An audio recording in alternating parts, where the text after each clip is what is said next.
Forward, this novella was written in response to the ongoing requests to hear Kane's side of the mating, the original law of the Lycans story. Please be aware it took considerable time and extensive cajoling to get him to agree to an interview. As he informed me on more than one occasion, an alpha is a very busy individual, and any spare time he has would be better spent with his mate and pups rather than humoring an author. HMPH. For the record, I was quite proud of my self-restraint during such moments, when I bit my tongue rather than remind him that I am the person who created him. However, Kane might be surprised at the retribution I dish out to him in future stories. On that note, I'd like to state that any anomalies between this text and previously written stories are solely the result of Kane's absent-minded replies to my questions, rather than a lack of fact-checking on my part. Please direct any complaints towards him and not me. Prologue. Kane stood, hands in his pockets, idly listening to the discussion around him. It was Zach's birthday, and they were celebrating the Alpha's special day with a night out in a city about an hour from home. Having finished dinner at a local restaurant with the requisite cake and song, they were now going to see a movie.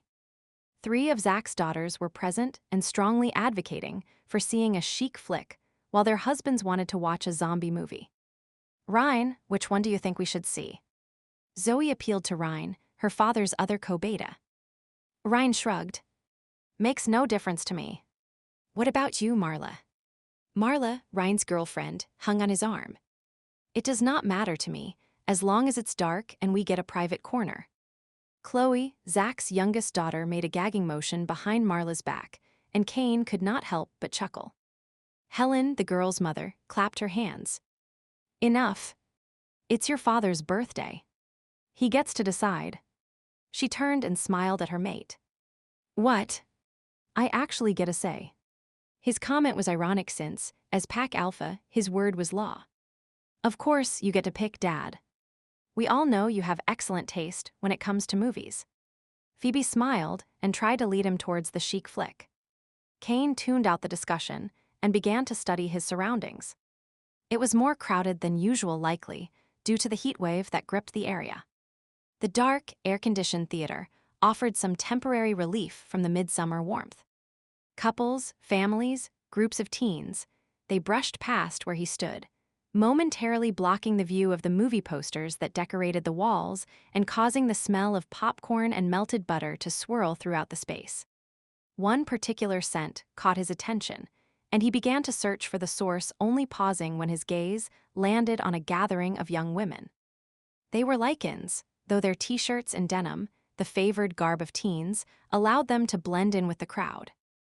He cocked his head. The movie theater was on the edge of the Rock Valley Pack's territory, so it was not surprising to run into others of his kind. They certainly presented no threat. Still, there was something about the group that kept his attention riveted to them. They did not seem to notice him, which spoke poorly of their skills. He frowned in annoyance. Instead of laughing and giggling about the actor pictured in one of the movie posters, they should be attending to their surroundings. He decided some instruction at the academy would do them good. While he was a strong proponent of peaceful coexistence with humans, young Lycans needed to remember their heritage.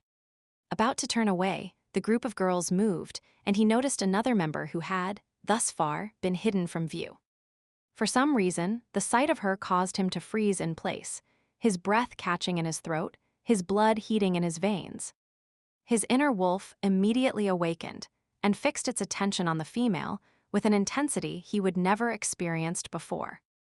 She was of average height with rich brown hair, deep green eyes, and a warm smile. Exactly what attracted him, he was not sure. Pretty but not stunning, her appearance would not normally garner such a reaction from him.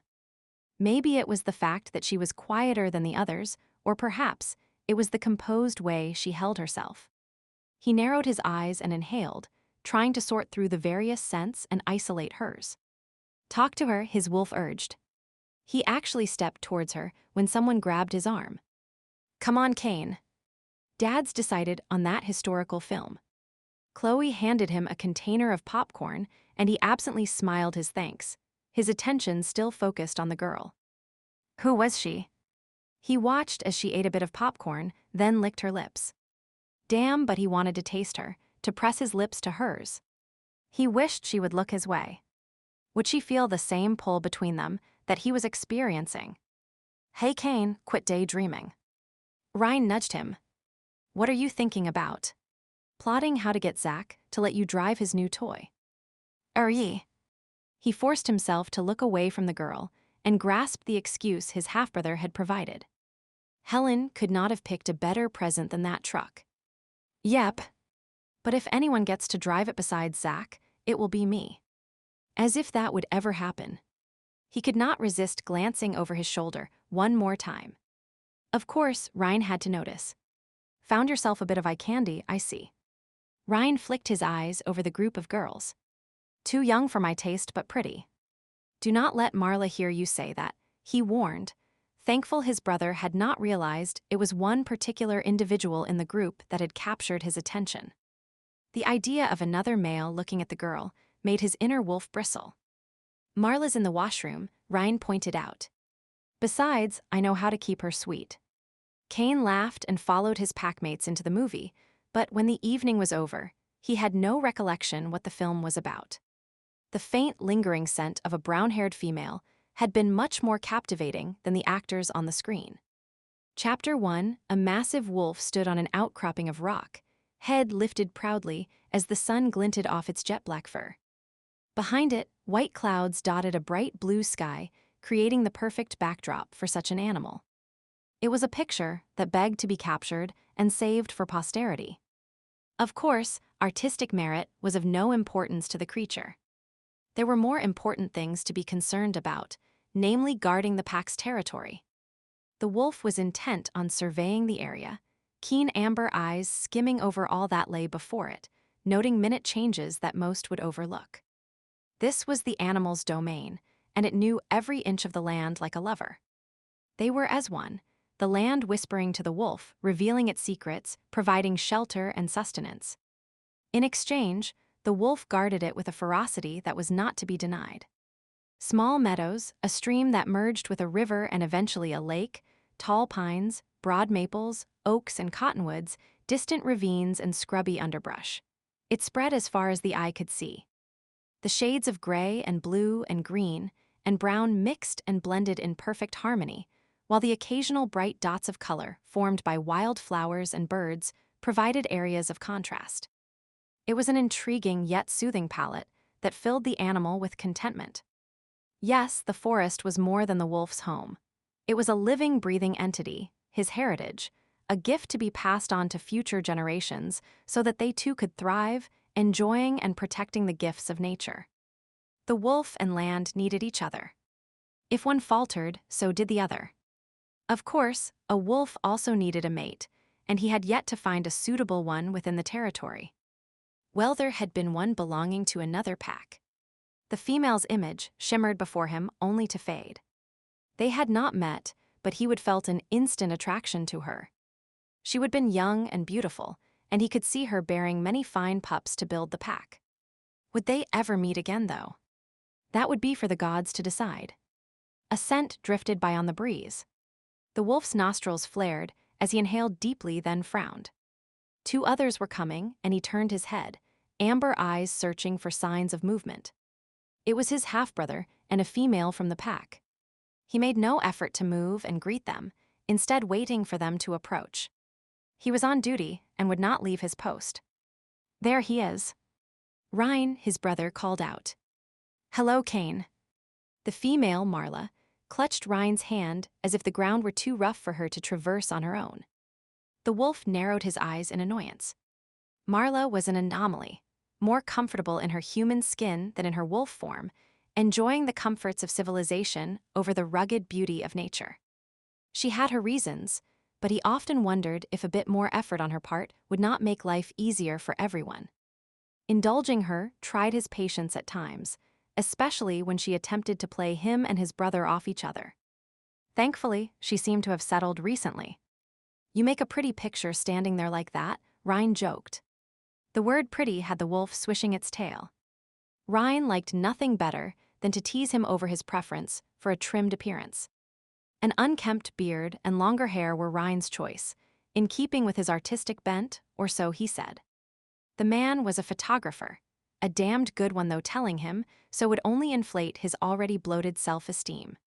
Not that he and Ryan did not get along. As half-brothers, they were closer than most full-blooded siblings. A harsh upbringing had formed a strong bond between them. They were also incredibly similar in appearance. However, even as pups, their personalities had set them apart. Everyone had always said he was the calm, logical one, while Ryan was wild and wicked. "We have been taking pictures." Marla's announcement drew the wolf's attention. He watched as she sat down. She flicked her long, blonde hair over her shoulder, managing to lounge elegantly despite the fact she was perched on a log. "I am going to help Ryan arrange another exhibit. Now that I have been promoted at Bastion's, I'll have more say on the scheduling of art shows." "You would make a great picture, Kane." Ryan raised his camera. "That is a wonderful idea." Marla clapped her hands. "Kane, you are so handsome. Everyone will be fawning over a picture of you." "I thought I was the handsome one." Ryan quirked a brow at her and she laughed. "You are a sexy, dashing devil and you know it, Ryan Taylor." Ryan bent and gave her a thorough kiss. "And do not you forget it." He turned towards his brother and began to focus the camera. "Give me a smile, Kane." A growl from the intended subject had Ryan pausing. "Now do not go all wolfy on me, Kane. I know you do not want any humans to see pictures of Lycans. This would just be for family." He hesitated, and Ryan pressed his point. "It could be a Christmas present for Helen. You know she dotes on you." He cocked his head and then sighed, giving his permission. "Great." Ryan quickly began snapping pictures from various angles. Finally tired, the wolf yawned and shifted to human form. "That is enough, Ryan. I am supposed to be working, not acting like some pin-up boy." Marla grinned.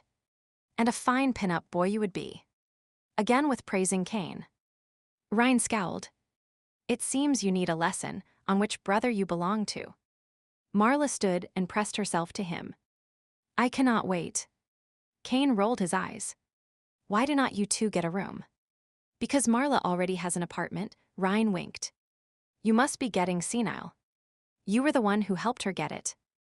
"Senile? You are the older brother." He raised one brow. "You might want to get Marla to pluck those gray hairs." Ryan caught himself in the act of raising a hand to his temple. "I do not have gray hair." "Of course you do not." Kane then winked at Marla. "Right, Marla."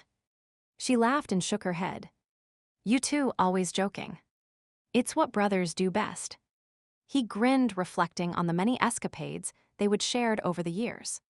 The sound of a vehicle caught his attention, and he turned to stare towards a distant road. "Looks like Zach is on his way home."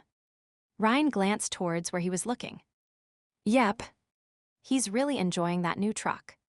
He guards it like a hawk. I have not even had a chance to drive it yet." "Really?" "I took it for a spin yesterday. I even had a chance to look under the hood." Kane could not resist the gentle jibe. "Of course I am his favorite." "Favorite? Huh?" Ryan rolled his eyes. "More like he took pity on you for being the lowly younger brother." "Boys, please." Marla stepped in front of Ryan and slid her hands over his chest, and then up to his neck, where she linked her fingers. "Your bickering is hilarious, but I really think we should be going." She stood on tiptoe and nipped at Ryan's chin. Kane looked away. The public displays between these two were a bit much. Zach's truck was still in view, a streak of black and silver. "He seems to be going awfully fast. He probably cannot wait to get home to Helen." Marla nuzzled against Ryan. "Let us head back to my apartment. I can check you for gray hair." "In a minute." Ryan shrugged her off and stepped closer to Kane. "Zach never speeds." "No, he does not." Kane shifted restlessly, a sense of unease coming over him. "I have a bad feeling about this." "Me too." The two brothers now stood side by side, watching their alpha take one curve and then another at what seemed to be increasing speed until trees obscured him from view. "Come on, Ryan." Marla swatted at the air. "There are too many bugs here." "Yeah," Ryan glanced at her, and then back to where the truck had disappeared from sight. "I'll take you," a distant sound interrupted him, like the crashing of metal and then a loud bang. Both men gave a start and started to run. Chapter 2, Kane put his arm around Helen's shoulders, offering her what support he could as they stood by the fresh grave. It was located on a bluff, overlooking the territory Zach had ruled for so long, the view showcasing the land in all its majesty. The pack could take comfort in knowing their alpha was still watching over them, his spirit in the breeze that wound through the trees and dipped into the valleys. That comfort was hard to feel at the moment, though. The dappled shade that danced over the gravestone reminded him of the tears that had fallen on the day of the accident. Breaking the news to the pack had been difficult. Watching Helen weep had been even harder. She would needed no one to inform her what had happened, of course. The bond with her mate had let her know the minute he would died, and she would collapsed, clutching her chest as sobs shuddered through her. Even now, she struggled to recover from that fateful day. "I feel so dead inside. All I want to do is curl up in a ball and never get up again." Helen's voice was flat, emotionless, as if she had no energy left even to mourn. He nodded. Zach had been her blood-bonded mate, his death akin to her own. One stray tear made its way down her cheek. She made no move to wipe it away, instead letting the symbol of her sorrow slowly evaporate into the wind. It was fitting, the tear returning to the atmosphere, becoming one with the life force of the earth just as her mate had done. "You are strong, Helen. It's hard, but Zach would want you to continue on." Kane knew his words were meaningless platitudes, but it was all he had to offer. He was floundering himself, feeling lost, unsure of the next step. Helen had already said she would not continue as alpha female, which meant the leadership of the pack was up in the air. Wolves needed to know who was alpha to feel secure. Thankfully, the issue would be decided tonight at the vote. Today was the last official day of grieving, according to Lycan tradition.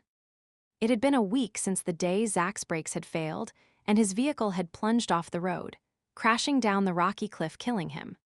He and Ryan, as co-betas, had officiated at the departing ceremony, which had been held the next day. It had been difficult, Zach having been like a father to them for much of their life. Now Kane stood with Helen as she placed a bouquet of flowers near the headstone, her last official act as alpha female. Ryan waited nearby, arms folded, his face clouded. Kane studied his brother with concern. Ever since the crash, Ryan had been troubled. Well, they all had been, naturally, but this was something more. The man was surly, going off on his own or spending time with Marla. While those two were a couple, Ryan had never been reticent about his activities, always speaking openly about his affair with her. Now there was a secretive air about him, as if he were hiding something. It had taken considerable cajoling on Helen's part to get Ryan to even accompany them to the grave today.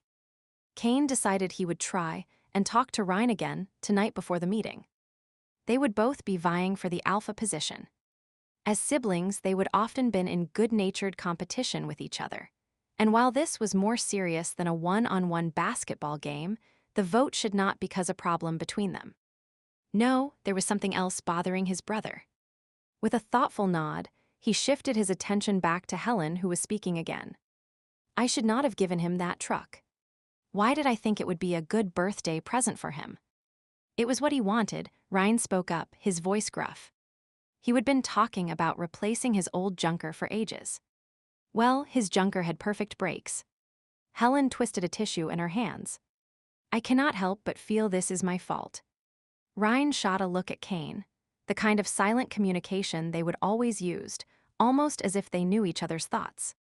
A hint of a smile tugged at the corner of Kane's mouth. It was like old days, the two of them in tune with each other. Ryan raised a brow. Should they tell her? He nodded. "Helen, it was not your fault. That is what everyone keeps saying, but I bought the truck. I handed him the keys. I am even the one who called him and told him to hurry home for supper that day." Her voice cracked, a distant, haunted look coming over her as she relived the fateful day. Ryan shook his head. "No, we mean it was not your fault. It was someone else's." She looked between them, her brows knit together. "I do not understand."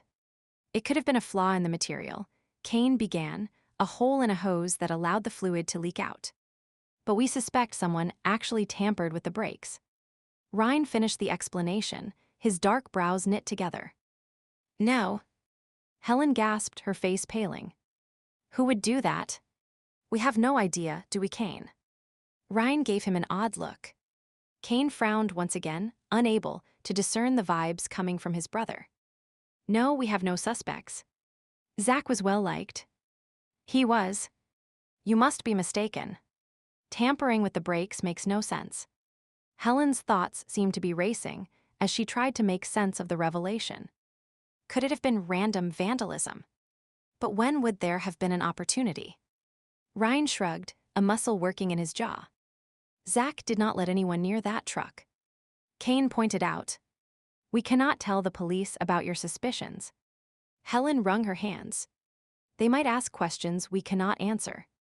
Zach worked so hard to keep our pack under the human radar. Our thoughts exactly. The risk is too great. That is why we sat on the information. Kane ran his hand through his hair, frustrated that they had to let the matter go. The authorities have already concluded it was human error. Ryan shoved his hands in his pockets. Nothing can bring my Zach back regardless of the because. Helen took a deep breath and stepped forward to place her hand on the headstone, slowly tracing the name carved on it. He's gone, and no one will ever replace him. Her voice trailed off, then she pressed her lips together and seemed to gather some inner strength. As much as I want to avenge his death, Zach would say the good of the pack comes first. I'll do my best to make sure the person responsible is held accountable. Ryan jutted his chin, eyes narrowed as he stared out over the land below. We both will. Kane began to lead Helen back to the car. You are such good boys. Helen held out her arm, reaching for Ryan so that she had one man on either side of her. I am so lucky to have you to lean on. You are like the sons I never had. We're the lucky ones. You took us in, Kane began, but Helen shook her head. Of course we took you in. You needed a stable family. And with 4 daughters already, you needed 2 more teenagers running around the house. Ryan added, you did liven things up. Helen patted his arm. And I tried to keep him in line. Kane smiled at memories of their antics. Ryan did not respond. The drive back to the house was completed in silence. Kane glanced in the rearview mirror. Ryan was staring out the window, brows lowered, mouth tight. Helen was lost in thought as well, no doubt mourning her lost mate. As for himself, he was considering what would happen at the pack meeting tonight. A new alpha would be chosen, but who? An alpha assumed his title either by default from his sire or by earning the position through a political voting process. On rare occasions, a leadership challenge might occur, a fight to the death, but that would not be the case here. Political maneuvering, even small campaigns within the pack, were more the norm. He doubted any of Zach's daughters would throw their hat in the ring. Not that female alphas did not exist. There were a few out there, however. Zach's girls had never shown an interest in leadership. No, it would likely be a vote between himself and Ryan. As co-betas, one of them was the most logical choice. John, another pack member, would also be a good candidate as well. He was a solid, level-headed sort, though he did not exude the dominance needed to keep the pack in line on his own. Of course, that might come with assuming the mantle of responsibility. You never knew what you were capable of until the opportunity arose. Brother against brother, who would the Council of Elders favor? While it was the final vote of the pack that determined the outcome, the opinion of the council could often sway the decision. If he was chosen, he was prepared. Already, the idea filled his inner wolf with excitement. It was a strong, clever animal, loyal and aware of its duty. The others in the pack acknowledged its power, showing it the deference and respect an alpha deserved. Let me out here. Ryan spoke, jerking Kane out of his reverie. He pulled over. Are you sure, Ryan? Helen looked around. We're near the lake, and it's quite a hike to the pack house. I am heading to town to see Marla. Ryan was already opening the door. Oh. Helen's one word spoke volumes. She did not approve of Marla and never had. Ryan either did not pick up on her disapproval or did not care. "I'll see you at the meeting tonight." He climbed out of the car and slammed the door, then stood on the side of the road. His posture was stiff, his hands fisted. Kane drove away, very aware that Ryan was glaring at him. Helen apparently picked up on the vibe as well. What is bothering him? He shrugged, not wanting to add to her worries. "I have no idea. You know how he can be. Some little thing probably ticked him off this morning." "Hell, get over it." "No, ever since Zach passed away, Ryan's been acting differently." Helen bit her lip and then slid him a sideways glance. "Do you think it's the upcoming vote that has him concerned?" "Could be," he answered cautiously, wondering how Helen might be feeling about the vote. After all, someone was going to be taking over the position her mate had held for years. "Ryan's older than you. Some might think that is a reason to choose him over you for the position of alpha." "I have thought of that." He nodded while his inner wolf frowned. "I am not so sure, though." Helen clasped her hands in her lap. "Ryan's a good boy." He laughed at the description. "Hardly a boy." Helen shook her head. "You know what I mean. Both of you will always be boys to me." A smile tugged at the corner of his mouth. And no matter how old he was, Helen would always be able to have him quaking in his boots as she brandished her wooden spoon. "Anyway, as I was saying, Ryan's a good man." She shot him a look. "But so are you." "Thanks. And I think you would make a better alpha." "Really?" He looked at her in surprise. Helen had never shown either of them favoritism, growing up despite the fact he and Ryan often joked about it. "Your brother is very similar to you, but with a rougher edge. His wolf is smart and powerful yet wilder, quick to react without thinking. Our pack is big and influential. We need a cool head at the helm, and that is you." He had been thinking along the same lines. "Well, and do not think I am unaware that he's a lusty creature as well. He's had more than his fair share of women. That does not mean he could not be a good alpha." He felt he had to point that out. "True, but hear me out." She pursed her lips before speaking. "Lately, he seems to have settled on Marla, and that is a because for some concern." He nodded slowly, knowing what she meant. He, Ryan, and Marla had grown up together, and like them, she would always been on the outside looking in though for very different reasons. He and Ryan had been transient members due to their rocky childhood, whereas Marla had always lived in the pack, yet never seemed to fit in. She would confided to him once that she was only 3/4 Lycan, and, as a result, felt like she did not belong. He was sure no one suspected her secret, and if they did, they would not care, but she would never bought into his reasoning. The real problem was that she lacked the basic pack instinct and understanding of social interaction. It was the only explanation for how often she aggravated others. He knew she did not do it on purpose, and had often suggested she shift to her wolf form more often to improve her relationship with the creature. Her inner wolf could teach her quite a bit, he would point it out. She would laugh, saying she knew all she needed to know of the beast. Marla is not alpha female material. Helen continued to explain her reasoning. "I have held the position for a long time, and I know for a fact it's no walk in the park. There is a lot to be done behind the scenes, and Marla is not up to it. You could teach her." Why he was playing devil's advocate, he had no idea. Helen shook her head. "If Ryan becomes alpha and chooses Marla as his mate, she will have a lot of responsibilities, none of which she will want to learn. Can you picture her helping to get the house ready for delegates from other packs and preparing meals? Or listening to the pack members when they have problems with their pups? Oh no, she will want to sit around looking elegant, buffing her nails while waiting for someone to serve her bonbons. And that is when she is not spending pack money." Helen's cheeks began to turn pink as she warmed to her topic. "Plus, she will be able to influence the decisions Ryan makes, and you know she has no love of the land." When she heard about that offer from the oil company, she was all over it, trying to tell Zach he needed to sign the contract and not to worry about the environmental impact. Kane tightened his grip on the steering wheel, feeling a knot forming in his stomach. If Ryan was chosen as alpha, things could get dicey. Ryan would keep him as beta, surely, and he would be able to guide him. Hopefully. Ryan could be a bullheaded bastard at times. Chapter 3, the meeting room in the lower level of the pack house was crowded, almost all members of eligible age having turned out for the leadership vote. A number of Lycans had gathered around the front where Kane stood, offering him support and giving advice about how to deal with the debate. Nodding absent-mindedly, he surreptitiously wiped his palms on the legs of his pants. His bout of nerves surprised him. He wanted this job. Badly. He had not realized how much until now.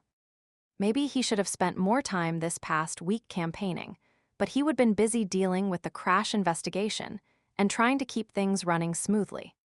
Ryan had not been much help either, disappearing for long periods of time doing who knew what. He scanned the room for his brother. There was no sign of him, despite the fact the meeting would start soon. Typical. Ryan followed the rules only when they suited his purpose. His inner wolf stirred restlessly, wanting the meeting to start. The animal was being unexpectedly unruly today, and he was struggling to keep it in line. It sensed the potential to rise in the pack, and some kind of testosterone surge seemed to be taking place.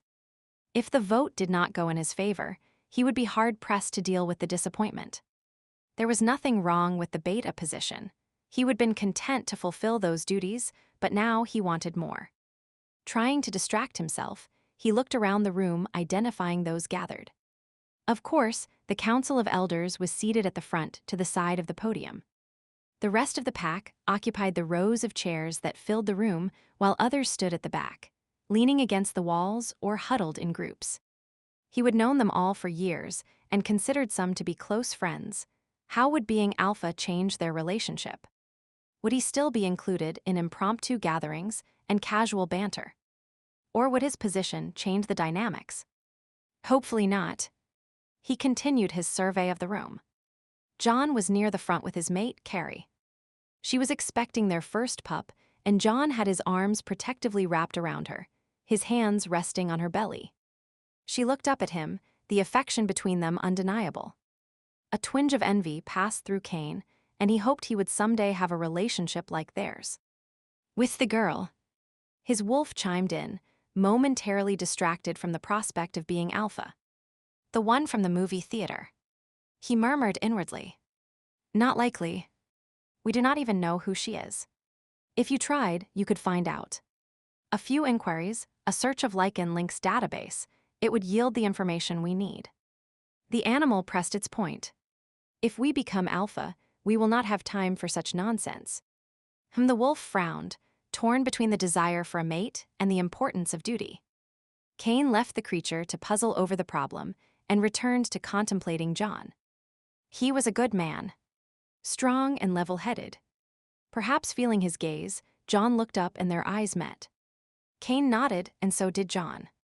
They would been friends for years, and John had assured him earlier in the day he would not be going after the alpha position. I have got a pup being born soon. I want to concentrate on my family, John said. The job is yours if you want it, Kane. Or it might be Ryan's. He added his brother's name to the conversation. John gave a one-shouldered shrug. Perhaps, but I am voting for you. Ryan's a great guy, but too volatile for my liking, and I know a lot of others feel the same way. Well, we'll have to see how the question period goes. The pack has the opportunity to question the candidates before voting, you know. Inwardly, he was pleased with the vote of confidence. You have got this, Kane. John nodded. You know the book of the law cover to cover, and you are up to date on all the issues. Thanks. He paused, considering something that had been bothering him. If the vote goes in my favor, would you be interested in the position of co-beta? John pursed his lips thoughtfully. Yeah, probably. I'll talk it over with Carrie first and let you know. He gave a satisfied nod, and John went on his way.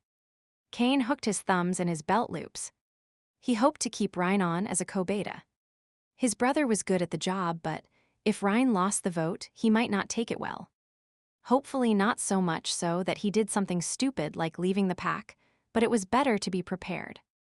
Ryan had leadership potential if he only remembered to keep his emotions under control. And speaking of Ryan near the back of the room, a door opened, and Kane watched as Ryan entered with Marla. She was looking smug as she clung to his arm, whereas Ryan's shoulders were hunched. His face dark as his gaze darted about the room before finally finding its target him. The coldness in Ryan's gaze had Kane stiffening. Hatred, aggression, there was no hint of brotherly love about him. Ryan barely acknowledged those around him, several patting him on the back, obviously expressing support of him as a candidate. On some level, Kane noted the crowd around Ryan was not as big as the one he had around him. It would seem the chance of the vote going in his favor had increased. Strangely, the realization did nothing to calm his inner wolf. The animal had begun to pace, its hackles rising at Ryan's silent challenge. Without realizing it, he took a half step towards Ryan, only to pause when Helen caught his arm. "Behave yourself, Kane." She hissed the warning to him. "People are watching, and starting a fight will not win you any votes." He took a deep breath. She was right. "Sorry." He gave her a crooked smile. "I do not know what is going on with Ryan," she whispered her concern, "but stay calm and remember you are the best candidate for the job. Our pack needs you." "Sure." He glanced at Ryan again and then forced himself to look away, noting Helen seemed quite composed given the circumstances. She possessed a strong spirit, and he was fortunate to have her on his side. "Attention. Attention, please." William, a member of the council, stood at the podium, tapping a gavel. "This meeting is now called to order." He waited a moment until everyone quieted down. "As you know, we are here to choose our next alpha. Zach's mate and blood offspring have abdicated the position, so we now open the floor to any and all who wish to be considered for the job. I step forward for consideration." Both Kane and Ryan spoke together. The unplanned unity of speech caused a nervous titter to fill the air. Even though the vote was supposed to be civilized, emotions ran high in the room. Whoever won, the vote would need to heal any rifts quickly. A pack divided would not last long. "Ryan Taylor and Kane Sinclair, your names are allowed to stand." William scanned the crowd. "Is there anyone else?" A heavy silence filled the room as gazes darted about the room, looking for a raised hand. A second ticked by and then another. When no one spoke, he banged the gavel. "We have 2 candidates for consideration." Those gathered seemed to relax. Knowing 2 of their own were up for the job eased the tension. The chance that an outsider could step forward was always a possibility. News of Zach's death had been reported to Lycan Link, and an official statement sent out on the Lycan news wires. Given the size and long history of the pack, the tragic event was considered a matter of public interest in the Lycan community. It also meant that any wolf hoping to rise to power knew of the vacancy and could have shown up. Everyone was thankful that had not happened. William consulted his notes. "Following protocol, we will allow time for questioning before the vote. I know many of you have concerns about the push by the oil company that wants permission to do exploratory drilling in part of our territory. As you are aware, they want to buy a large tract or lease it." Kane's eyes drifted back to Ryan. Marla was whispering to Ryan, seeming to encourage him, but Ryan was not reacting well to whatever she said, his scowl deepening. "Kane, can you answer our first question?" William's voice jerked Kane's attention back to the dam. What was the question? He had cleared his throat to speak when Ryan suddenly pushed his way to the front. "He is not fit or deserving of being alpha. I issue a challenge." A collective gasp filled the room as everyone surged to their feet. Kane blinked, a red haze of rage clouding his vision, his wolf taking over. "Our brother has challenged us for leadership, a fight to the death." The animal snarled in rage. All blood ties are now broken. His hands curled into fists, and he began to stalk towards his opponent, vaguely aware of Helen, her face pale as she shook her head in denial. The crowd parted before him, shrinking back as they sensed his mood. Once at the front, he stood facing his challenger, a low rumble rising from his chest, a sound that was echoed by Ryan.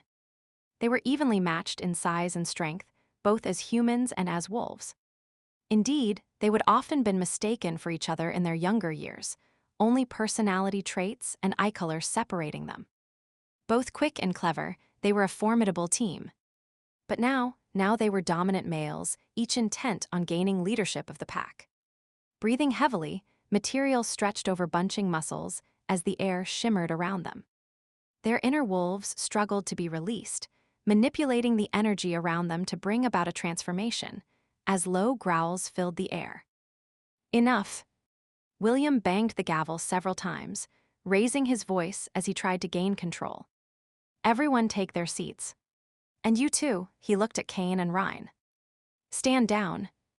I want you on opposite sides of the room while the Council of Elders confers. Eyes locked on each other, both paused before responding, only respect for the law causing them to move back to neutral corners. Nervous whispers filled the room as the pack waited to learn what would happen. Kane ignored the sounds around him, his eyes fixed on Ryan. His wolf did not trust the other to stay where he had been told. The Council of Elders huddled together, no doubt caught off guard by this unexpected turn of events. A council was comprised of retired alphas and aged members of the pack, whose wisdom and experience were considered valuable in guiding the pack and ultimately the alpha. Not all packs had a council, but given the size of this territory and the number of Lycans involved, it was helpful to have extra input, especially in cases like this. William left the huddle for a minute to get the book of the law. The council would want to ensure they were following proper procedure for such a grave situation. Minutes ticked past before the members could be seen nodding. A decision had been reached. As the spokesman, William approached the podium again and took his place. He cleared his throat and then waited for silence. When he had everyone's attention, he began to speak. Ryan Taylor has issued a challenge for the leadership of this pack. It is his right, even though highly unusual in these enlightened times. William fixed Ryan with a pointed stare, but Ryan did not flinch. After a beat, William continued. We now must hear from the other person under consideration as Alpha. Kane Sinclair, do you accept the leadership challenge from your brother, or will you step down? Even without looking, Kane knew all eyes were focused on him. He could end this now, refuse the challenge and let Ryan take the position, avoiding bloodshed. It was the easy way out, some might even think it was the logical choice. Had that been Ryan's strategy, knowing his brother was the cool-headed one? His inner wolf railed against that choice, insisting they were destined to be alpha. His logical half also expressed doubts, especially in light of his conversation with Helen earlier in the day. He looked out over those gathered, packmates, friends. His duty was to the pack and the land they lived on. Ryan was his brother, yet the good of all took precedent over family ties. Slowly, he inhaled and nodded. I accept. Pandemonium broke out. Ryan lunged at him, snarling even as others reached out, managing to hold him back. Helen was crying, others stood in shock. Supporters of Ryan started to push and shove those on the other side, while William banged his gavel, demanding everyone settle down. By chance, Kane turned his head just in time to see Marla slipping out the back door. Chapter 4 that night, Kane lay in bed staring at the ceiling. Midsummer heat filled the room, drifting in through the open window, causing a sheen of sweat to slick his skin. He kicked off the covers and folded his arms behind his head.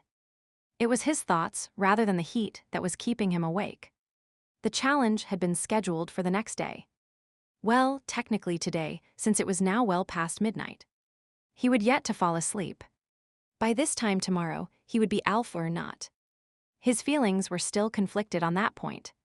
He watched the passage of the moonlight as it slowly traversed across the wall of his room, skimming over his dresser, slowly illuminating a photo of himself as a youngster with Zach. He was holding a fish, and Zach had a hand on his shoulder. Ryan and Zach had gone camping together, swimming, fishing, roasting marshmallows. Look, Zach. I caught a fish. Good job, Kane.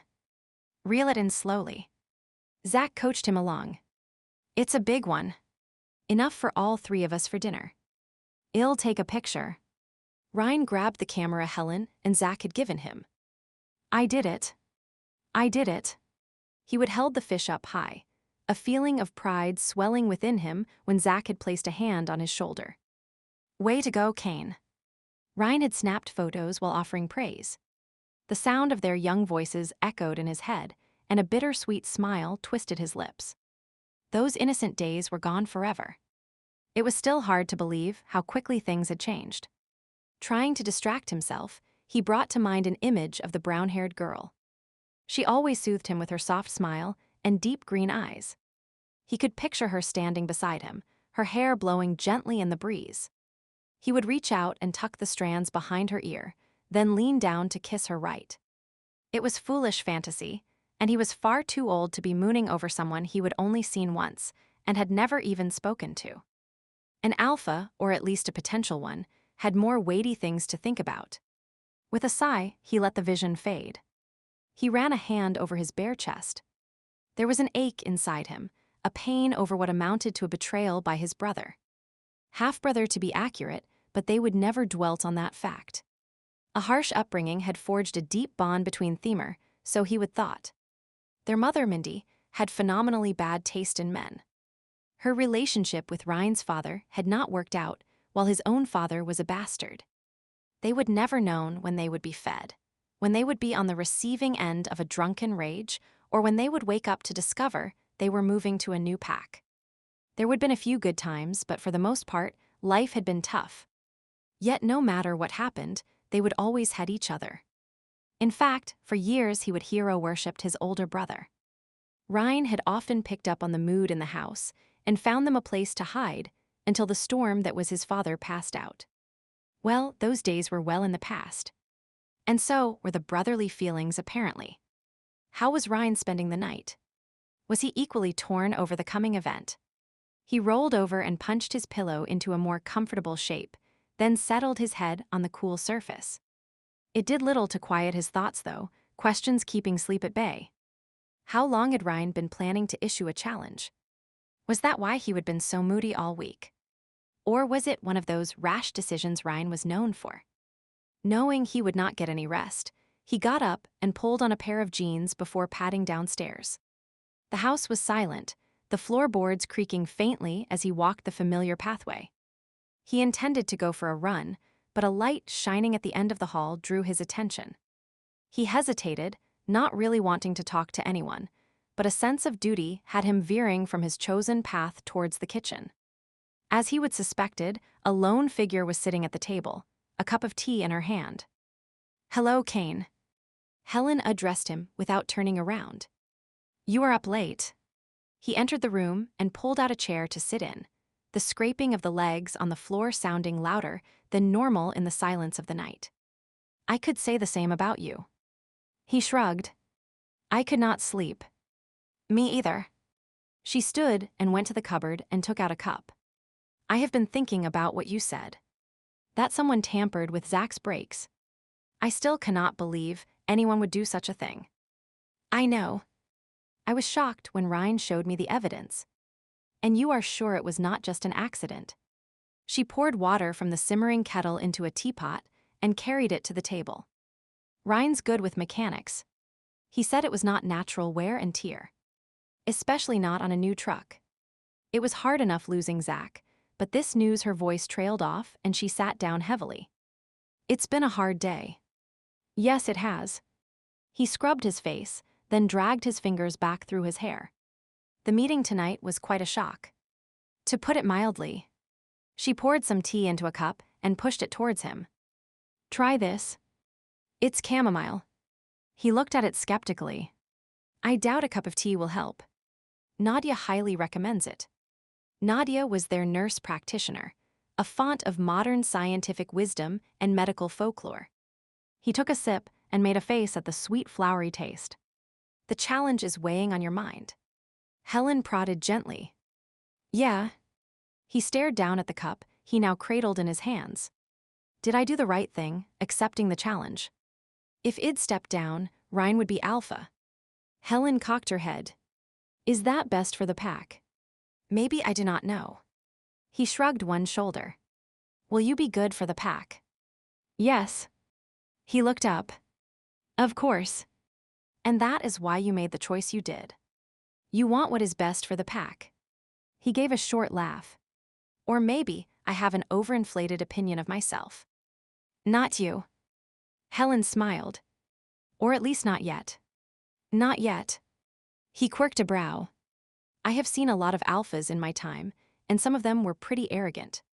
Having a pack hanging onto your every word, almost worshipping the ground you walk on, can go to your head. I'll try to remember that. If you forget, I'll pull out my wooden spoon. They both chuckled before the gravity of the situation once again invaded their thoughts. What the hell was Ryan thinking, Helen? He knows a challenge is to the death. She nodded and blinked, a tear slowly dripping down her face. You are both like my sons. I do not want either of you harmed. After losing Zach, I do not think I can handle much more. I know. He turned the cup in his hands, thinking of all the times Ryan and Helen had sat at this very table having a late-night conversation. She used to wait up for them when they were teens, claiming she could not sleep until she knew her boys were safely home. I do not know if I can do this. He's my brother, Helen. He glanced up at her, not trying to hide the torment that twisted his gut. Kane, you know the book of the law better than most.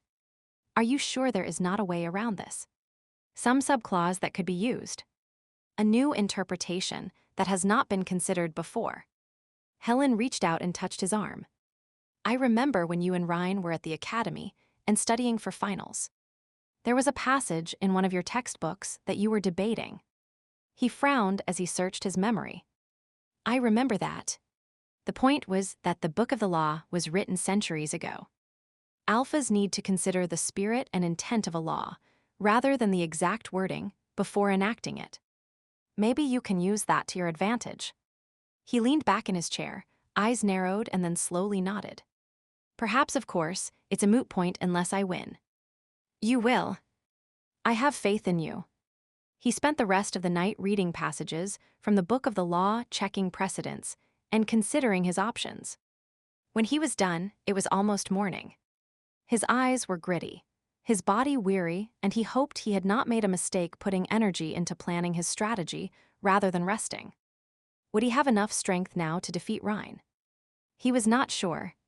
When light began to break, he headed out, shifting into wolf form to go for a slow run, not enough to tire himself, just to warm up and, of course, to see his territory one more time.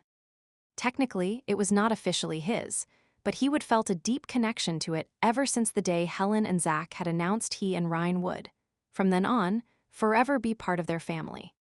He recalled the day the direction of his life had turned around. The previous night, his father had announced their family was leaving, and he and Ryan had been silently packing their meager possessions into bags. Every time they returned to Oregon, he would hope their mother was telling the truth when she said they were there to stay. His father always ruined it, though, causing trouble until the alpha kicked them out. It happened no matter where they went until it reached the point he did not dare make friends or get close to anyone, because it never lasted. Leaving hurt too much if you became attached. His mother entered the room, her face bearing signs of strain like always, lines around her mouth, shadows under her eyes. He would seen pictures of her when she was younger. She would been beautiful back then. Now, even to his young eyes, she looked older than her years. You can stop packing. She nodded towards the duffels. The bastard has changed his mind. Ryan looked up, a t-shirt balled in his hand. Do not call him that. You need to show some respect to your father. She shot a sharp look at her eldest son. Ryan snorted. I only respect people who deserve it. Besides, he's not my father. Trying to calm the situation, Kane spoke up. The alpha changed his mind and said we can stay. He would heard the argument the previous night. Alpha William and his father had waged a war of words outside his bedroom window. No, Kane. She shook her head. We're leaving. His stomach suddenly felt like it had ice in it. So we cannot take our stuff. He did not have much. A new shirt Helen had given him for his birthday. A battered copy of the Book of the Law Zach had shared when he would expressed interest in learning more about pack law. Zach was the beta and had always taken extra time with him, answering his questions. I mean, Carter and I are leaving. You are staying. We are. He and Ryan spoke together. It's for the best. She pursed her lips. Money is tight right now. You two are growing out of your clothes every day, eating like bottomless pits. Ryan sneered. Carter does not want to have to waste money on us. That is not the reason. She rubbed her arm. Kane noticed the bruise marks on her arm. They were shaped like his father's hand. His own fingers curled into fists, wishing he was big enough to defend her. His mother continued speaking. The alpha feels it would be better if you had a stable home for a while. Carter is talking about heading south of the border, and who knows what the schools will be like. So we get to stay here for how long? He ignored Ryan's, mumbling that school had never figured in any of their moves before. I do not know. She reached out and ruffled his hair. You are almost grown. It's not like you need your parents that much anymore. He was not sure how he felt about that. Now 11, almost 12, there were days he felt like he was grown up. At other times, he really wished he had a mother who baked cookies like Helen and fussed over him when he was sick. And a father who paid attention like Zach and taught important things like tracking and reading the weather. Where will we live? Ryan had folded his arms, eyes narrowed. Zach and Helen have agreed to take you in. His eyes widened at the news, and Ryan nodded in approval. She looked at both of them and gave a tentative smile that did not match the sheen of tears in her eyes. I know you will be happier here. Mom, Kane shifted on his feet, unsure what to say. She was his mother, and he loved her in spite of everything. Why do not you stay with us? You would be safe here and no. She did not let him finish. Carter is my mate, and mates stick together. Like you stayed with my father. Ryan pointed out. That was different. Things did not work out. He did not want to be mated to a female. What? He cocked his head. I do not understand. Never mind. It's not important. She shook her head. The point is, I am going with Carter. He'll take care of me. Besides, he needs me. You know how he gets sometimes. Yes, he knew. She loved them, but she did not love them enough to leave his father. Damn, she took a deep breath. I have to go now. Be good. She gave Ryan a quick hug and him as well, pressing a kiss to his forehead. I'll keep in touch. With one final glance, she turned quickly and left. He looked at Ryan, feeling a strange lump in his throat. So this is home now. He said the words tentatively, not certain if he should believe them and not even sure if he should be happy or sad. Ryan looked around and nodded. Yep. He picked up his duffel and dumped the contents on the bed. I guess we're finally home. At least until they kick us out. He thought of all the times he would believed he finally had a home only to have it all fall apart. Yeah. A hint of fear flickered over Ryan's face before it was hidden by the blank mask he wore so often. Kane wet his lips and glanced towards the door. Should we have asked to go with her anyway? Nope. Ryan wandered over to where he stood and slung an arm around his shoulders. He seemed to be forcing a confident tone into his voice. She has made her choice. And she is right. This is a good place for us. Do not worry, I'll take care of you. You are only 13, he scoffed. Old enough. And with that, Ryan had flipped him over for a wrestling match. The memory faded and he blinked.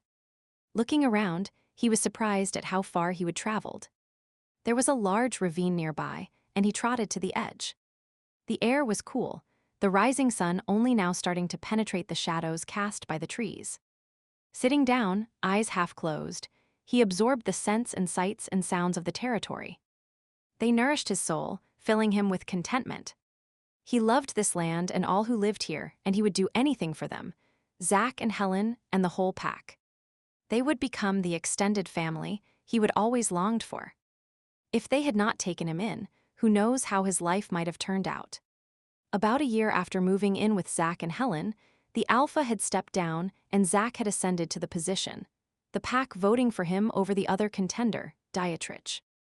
As alpha, Zach had arranged for his foster sons to go to the academy for training when they were old enough. Then, after graduation, he would eventually given them both positions as betas. It was more than either of them would ever have been able to achieve if they would stayed with their parents. Yes, he owed a lot to this pack. A sound drew his attention, and he turned towards it. On the other side of the rugged ravine stood a black wolf.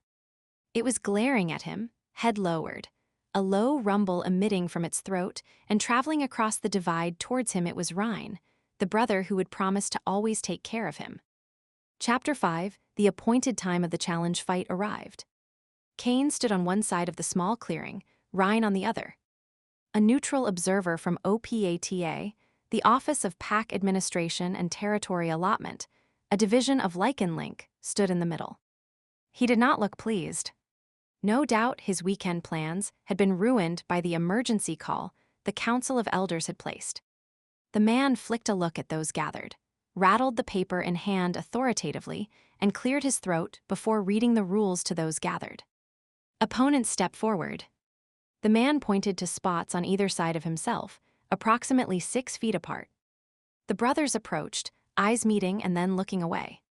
Ryan was edgy, bouncing on his toes, his hands clenching and unclenching, jaw tight. Kane exhaled slowly, keeping his wolf under control, not wasting energy on nervous movement. The first 10 minutes will be fought in human form. Should the fight continue beyond that point, I'll give the signal and you may shift into wolves. The official glanced at both of them, and they nodded. It was standard procedure. Since the human half of a Lycan was considered the dominant member, they needed to prove their worth first. If the combatants made it beyond 10 minutes then, they were likely equally matched, and the wolves would then be tested. The official continued to outline the rules. The fight will continue until there is a victor or one of the combatants admits defeat or revokes the challenge. If I see evidence of foul play, I will call a halt and both of you will stand down. Foul play includes the use of weapons or interference from other Lycans or outside forces. This includes magic if any such beings are present. He scanned the crowd before continuing. As the designated spokesperson, I must state on OPATA's behalf that, in principle, they disapprove of a challenge to the death. Having said that, they also acknowledge that it is allowed under the book of the law. Do you understand and agree with the terms? Yes. Ryan spoke first. Kane nodded, swallowed, and then answered. I do. The official stepped back several paces and then nodded. Begin. In a flash, Ryan moved, striking hard and sending Kane reeling backward to the ground. Fists swinging, he began to pummel his opponent until Kane managed to flip them over, striking blows of his own. They fought for dominance, frequently changing position, the advantage seesawing back and forth. Kane pulled back and sprang to his feet, Ryan following suit only to stumble as Kane kicked out, knocking him down. Ryan reached out grabbing Kane's ankle, pulling him off balance so they were once more tumbling in the dirt. Grunts, panting, curses and soft cries of pain filled the air. You deceiving bastard. Ryan's fist plowed into Kane's mouth. Zach trusted you. What the hell are you talking about? Kane spat out blood as he dodged another punch while delivering one of his own. You know damned well. Ryan panted. The truck. You had it all planned. What about the fucking truck? Kane barely had time to clench his stomach muscles before Ryan slammed his knee into his gut. You took it for a drive. You admitted it. So, he dodged a blow that was aimed at his chin. Do not play the innocent with me. Ryan wrapped his fingers around Kane's throat. I'll never grovel before the likes of you. Kane wheezed, his hands on Ryan's as he tried to pry away the fingers that were squeezing his windpipe. His arms trembled with the effort, and then he was free, sucking in mouthfuls of air before launching his own attack. They rolled over and over, equally matched, the balance of power shifting every few seconds. Part of Kane's brain noted the smell of alcohol on Ryan, and he wondered at the man's stupidity. Even a fool knew keeping your wits about you was key to a fight. A whistle pierced the air, followed by the official's voice. Time. Opponents shift forms. The air shimmered, and 2 black wolves appeared. Snarling, they attacked using tooth and claw against each other.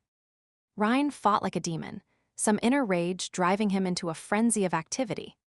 Clouds of dust rose around them as they tumbled about, claws digging into the ground for traction, growls and the scent of blood filling the air. Kane tried to hold back, letting his brother expend his energy. He retreated to minimize injury, while waiting for the right moment to strike. Cool logic was his plan, knowing Ryan could not keep up his frenzied assault for too long. His strategy slowly began to work. Ryan was tiring, his breathing labored. Kane shook his head to clear the blood from his eyes. He knew he was injured, but ignored the pain. Now was the time to act. Digging deep, he began to deliver his offensive attacks, darting in and out, nipping at legs, going for the hamstring, the belly.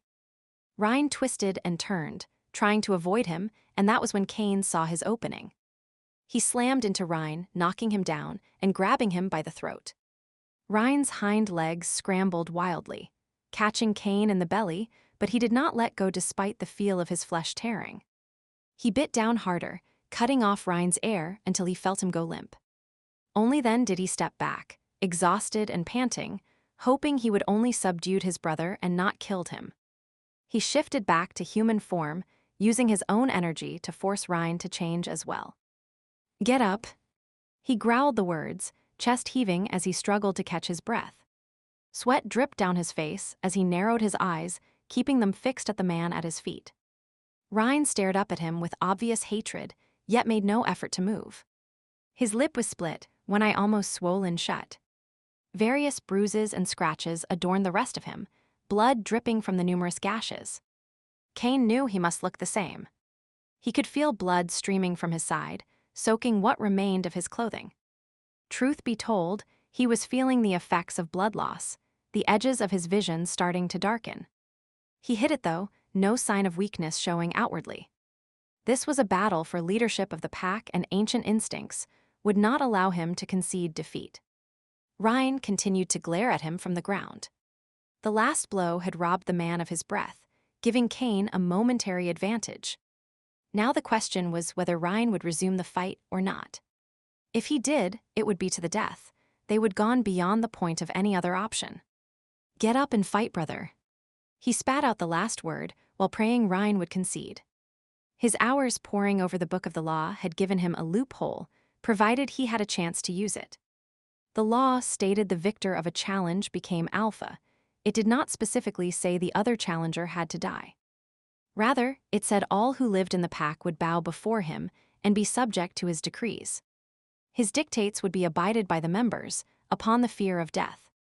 The death or life of any pack member had always been in the hands of the alpha. In ancient times, the victor would often choose to kill their opponent, but he would argue they would evolved beyond that point, that killing to maintain power was turning their backs on all the advances made, and to once again become little more than creatures governed solely by ancient instincts. So that was his plan if the cards fell in his favor. Seconds ticked by, the gathered crowd silently awaiting the outcome that would decide the future alpha of the pack. Kane was prepared for another attack, knowing Ryan was weighing his options. The animal within Kane was thirsting for blood, but, as always, he was in control. That was his advantage. He acted with cool logic, whereas Ryan was the impulsive hothead. There was a flicker in Ryan's eyes, and then he slowly shifted his eyes to the side and down. A small gesture but significant. The battle was over. Kane is the winner. The OPATA observer declared the outcome. Those assembled murmured at the news. There was no cry of victory, nor sounds of discontent. Both men had their share of supporters. Both had qualities that would make them good leaders, but the pack accepted the results unilaterally. It was the way of their people. "I am Alpha." Kane made the statement loudly, widening his stance, hands on his hips as he met the gazes of the Lycans gathered, mostly members of the Council of Elders and few other higher-ranking Lycans. No Marla, a corner of his mind acknowledged the fact before returning to establishing his dominance. Each person present lowered their eyes, showing their submission. No one challenged him. A feeling of pride swelled within him, the power and elation that came with victory. As for my opponent, Ryan Taylor, I will allow him to live. The crowd gasped, but he paid them no mind. I will allow him to live, not out of brotherly love. There is little of that left between us, but because the needs of this pack are foremost in my mind. Ryan has many friends within our pack, and his death would serve no purpose except to cause grief, division, and discord at a time when we need to be unified. He turned to face Rhine, hand extended. The heat of battle, the need to be dominant would leave them now, and hopefully they could repair their relationship. They would been co-betas, and after a cooling-off period, he would offer Rhine the beta position again, except Rhine was no longer there. Rhine. He called out the man's name, turning in a circle, peering into the trees that surrounded the clearing where the fight took place. He's gone, Alpha. John stepped forward. He slunk away as soon as you said he would live. He nodded slowly, hoping Rhine would be all right. They might have been opponents, but the man was still his brother. He kept his thoughts to himself, however. Strength and decisiveness were needed now as he established his control. John, I am appointing you as my beta, if that is agreeable with you. John nodded. Thank you. I'll do my best to serve you. Excellent. He clapped his hand on the man's shoulder. Your first duty is to take me to the medical center. I think Nadia needs to put a stitch or two into me. John glanced at the blood-soaked clothing and nodded. I'd say that is a good decision. He jerked his chin towards the others gathered. What about them? Kane looked at his pack members. Spread the news of the results, and that I'll address the pack tonight at 7. He walked to the car and, tossing the keys to John, slid into the passenger seat. Being beta means I am your chauffeur. John gave him a teasing glance. Yeah. Home James, or whatever it is the rich and famous say. He leaned his head back, coughing, struggling to breathe. Now that he did not need to put on a show of strength for the pack, he was starting to feel like he would pass out. Except make that the infirmary. Chapter 6 hours later, Kane stood beside the podium facing the members of his pack. In some ways it was surreal, the events of the past week like a blur. He would never imagined himself in this position at such a young age. Someday, but not now. In other ways, it was all too real. The expectant faces before him, the gauze on his side protecting his stitches. Nadia, their nurse practitioner, had nearly had a fit when John had dragged him into the infirmary. His knees had kept giving out on him as he swam in and out of consciousness. What the hell happened to you? I go away for a few days, and this is what you get up to. She cut off the remains of his bloody shirt as he lay on the gurney, fighting to draw air into his lungs. I am the new Alpha. He gave a crooked grin as he struggled to form the words. More like the half-dead Alpha. She hissed as she saw the wound. Damned fools. Where is your opponent? Already in the grave. He shook his head. No idea. He left. I saw him leave, John added. He was limping, but looked better than our new Alpha here. Kane gave a sigh of relief. He would been worried. His goal had been to win the fight while causing the minimum amount of damage. Seems like he must have been successful. Ouch. He winced as Nadia probed his wound. Too bad Rhine had not been following the same principles. Well, if he shows up here, I'll treat him as well. Medicine does not discriminate against stupidity. Nadia scowled, mumbling to herself as she enumerated the injuries. Laceration to the side, approximately 2 inches deep, a probable pneumothorax. Is that bad? John asked. Well, it sure as hell is not a walk in the park picking daisies. Do not ask idiotic questions. Nadia pushed John aside and wheeled an oxygen tank over to where Kane was, and then made her way to the cabinet that contained some of her medical supplies. Kane, I'll give you some oxygen to help you breathe while I prep for surgery. Surgery? He coughed as he tried to sit up. I have to address the pack tonight. She pressed him back down and fit a clear plastic tube for oxygen over his face. And you need to be alive and breathing to do it. Now stay put or I'll give you a sedative that will knock you out for a week. There was a glint in her eye that had him subsiding. What kind of surgery? His voice sounded stronger, the oxygen from the nasal cannula making it easier to breathe and talk. I'll know better once I get x-rays of your lungs and I can examine the wound better. Right now, I suspect I'll need to insert a chest tube to get rid of the air that is accumulated between the inside of the chest and the outside of the lung. stitches to close the gash in your side. And I am hoping nothing else was nicked, or ill, be patching up your insides as well. She continued to mutter and berate him right up to the time she knocked him out. It had been a battle to get her to disconnect his IV so he could attend this meeting. He looked to where she was now standing, watching him like a hawk. As soon as he was done here, she wanted him back at the infirmary. Truth be told, he wished he was there now. He felt as weak as a newborn pup.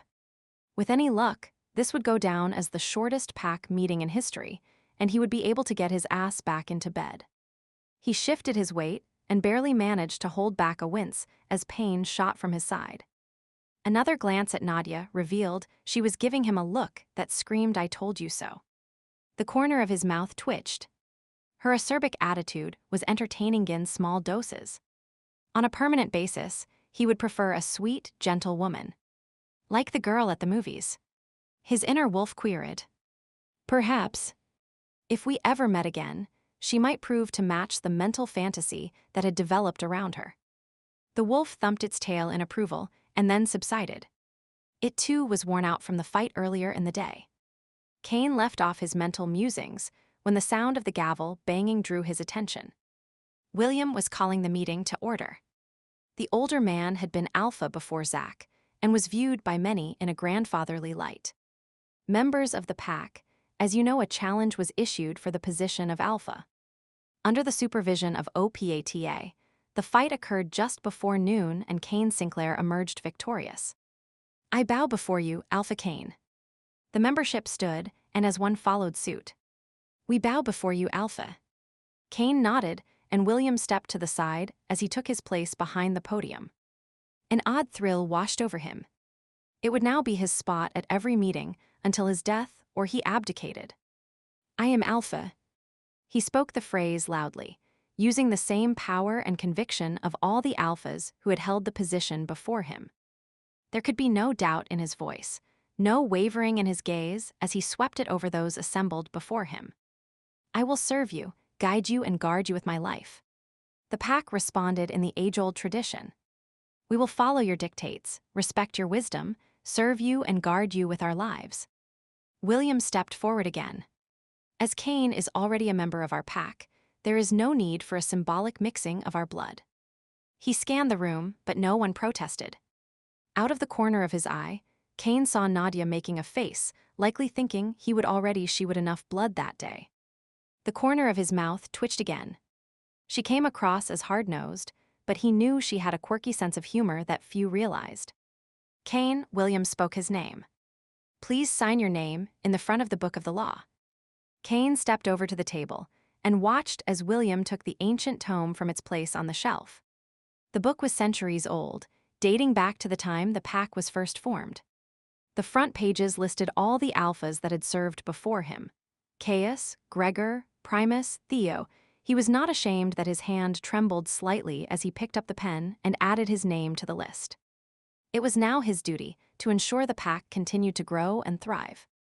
His decisions and actions would impact future generations. He swallowed hard, hoping in centuries to come his years of rule would be looked upon favorably. William witnessed his signature. It is done. Everyone applauded, and Kane returned to the podium to address his pack. His pack. The phrase made his heart swell. I thank you for your welcome, and know I can count on you for your support. I am sure many of you have questions, perhaps personal concerns you would like to bring to my attention. Rest assured, I will try to be available to all of you. Unfortunately, a pressing matter prevents me from having a Q&A right now. Is this to do with Ryan? Someone shouted from the back. You did not kill him as protocol dictates. He tightened his lips. It was an issue he planned to address, just not today. The heckler, however, was testing his authority, and a response was needed. Step forward and address me properly. He growled the words, letting all present know he was displeased. A young man walked to the front of the room and stopped a few yards from the podium. He was barely beyond a pup. His face pale, he kept glancing behind him. No doubt he would have been dared by his friends. You are Joshua, correct? Yes, Alpha. The boy nodded and swallowed hard. What did I say before you shouted out your question? Folding his arms, Kane rested them on the podium and arched one brow. That you had pressing matters to deal with. Joshua's voice cracked mid-sentence. I am pleased to know your hearing is not faulty. He raised his eyes to the membership, knowing they were wondering if he would answer the boy's initial question. To do so would be a sign of weakness, a contradiction of his statement that questions would be answered another day. He would not be tricked in such an amateurish manner. The meeting is concluded. Questions will be answered as soon as my schedule allows. You are all dismissed. He pushed off from the podium and began to walk to the door where Nadia was tapping her foot. Neither his posture nor stride showed he was feeling weak or in pain. As he passed the young man who seemed frozen in place, he gave him a nod. Have a good evening, Joshua. And remember, friends who dare you to do something stupid are not the friends you need. I will, Alpha. Thank you, Alpha. Somehow, he managed to avoid being detained by anyone and slid gratefully into Nadia's car. A sigh escaped him as he relaxed into the cushioned surface. I am exhausted, just like you predicted. She did not say anything, merely raising a brow and starting the car. It was a short drive to the infirmary, completed in silence. He did not mind being too tired to talk. Once they reached their destination, Nadia ushered him inside. Shirt off. He bit back a groan as he removed his shirt, the movement of his arm pulling on the wound. Throwing the garment on a nearby chair, he sat on the side of the bed. Nadia checked his bandages, her hands steady and professional as they skimmed over him. No bleeding. Good. I tried not to move too much. He toed off his shoes, eager to lie down and rest. You handled the meeting well. Thanks. I heard what you said to Joshua. Good advice. She handed him 2 pain pills and then a glass of water. Take these. His side was throbbing enough, he did not even quibble over taking the medication. He's a good kid. He just needs to learn to think for himself. It can be hard to balance. Pack mentality is important to a certain extent. He leaned back, sighing as his head touched the cool pillow. Blindly following a stupid idea is just stupid. Yeah. He laughed and then winced. She smiled. Good night, Alpha. Chapter 7. The following weeks were a whirlwind of activity. Kane had meetings with the PAC lawyer, an accountant, to go over PAC finances and investments, as well as completing the mandatory forms to ensure his name was on all official documents for Lycan Link. The question and answer session, he would promise the PAC happened, and he did his best to ease any fears the members might have had over the transition of power. Surprisingly enough, it was Helen who had a concern, though she expressed it privately. I'll be packing my things this weekend. She made the announcement over breakfast one morning. What? He nearly choked on his coffee. Why? You are Alpha now. This is your house. You and your mate will need the room. She made the statement in a matter-of-fact manner, punctuating it by cracking an egg into the frying pan. Wait a minute. What mate? And this is your home, Helen. I am not kicking you out. You are a young, handsome, and unmarried Alpha. You will have a mate soon. She nodded as she dropped the eggshells into the compost container.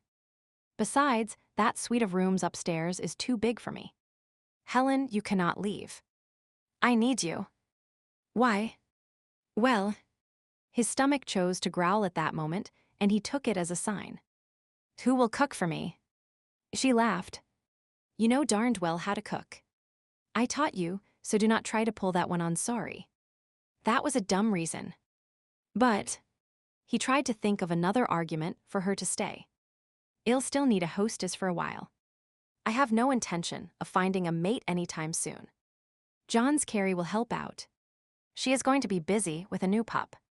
He stood up and walked over to where Helen stood, turning her to face him and then crouching down a bit so they were eye to eye. This is your home. There is no need to leave. If and when I ever find a mate, she will be busy raising our pups and helping me. Well, Helen looked away. He could sense her indecision, knew in his gut that she did not really want to go, and was probably offering to leave out of some misplaced sense of propriety. He pressed his point. When you and Zach took over, the girls, Ryan and I were already teenagers. Can you imagine how busy you would have been raising pups and being female alpha all by yourself? She considered his words. It is a busy time, but that suite of rooms holds too many memories. Then switch rooms. There is a housekeeper's unit that has not been used in ages. You could move in there. I do not know, listen, you have taken the place of my mother for years. Hell, you have been more of a mother to me than she ever was.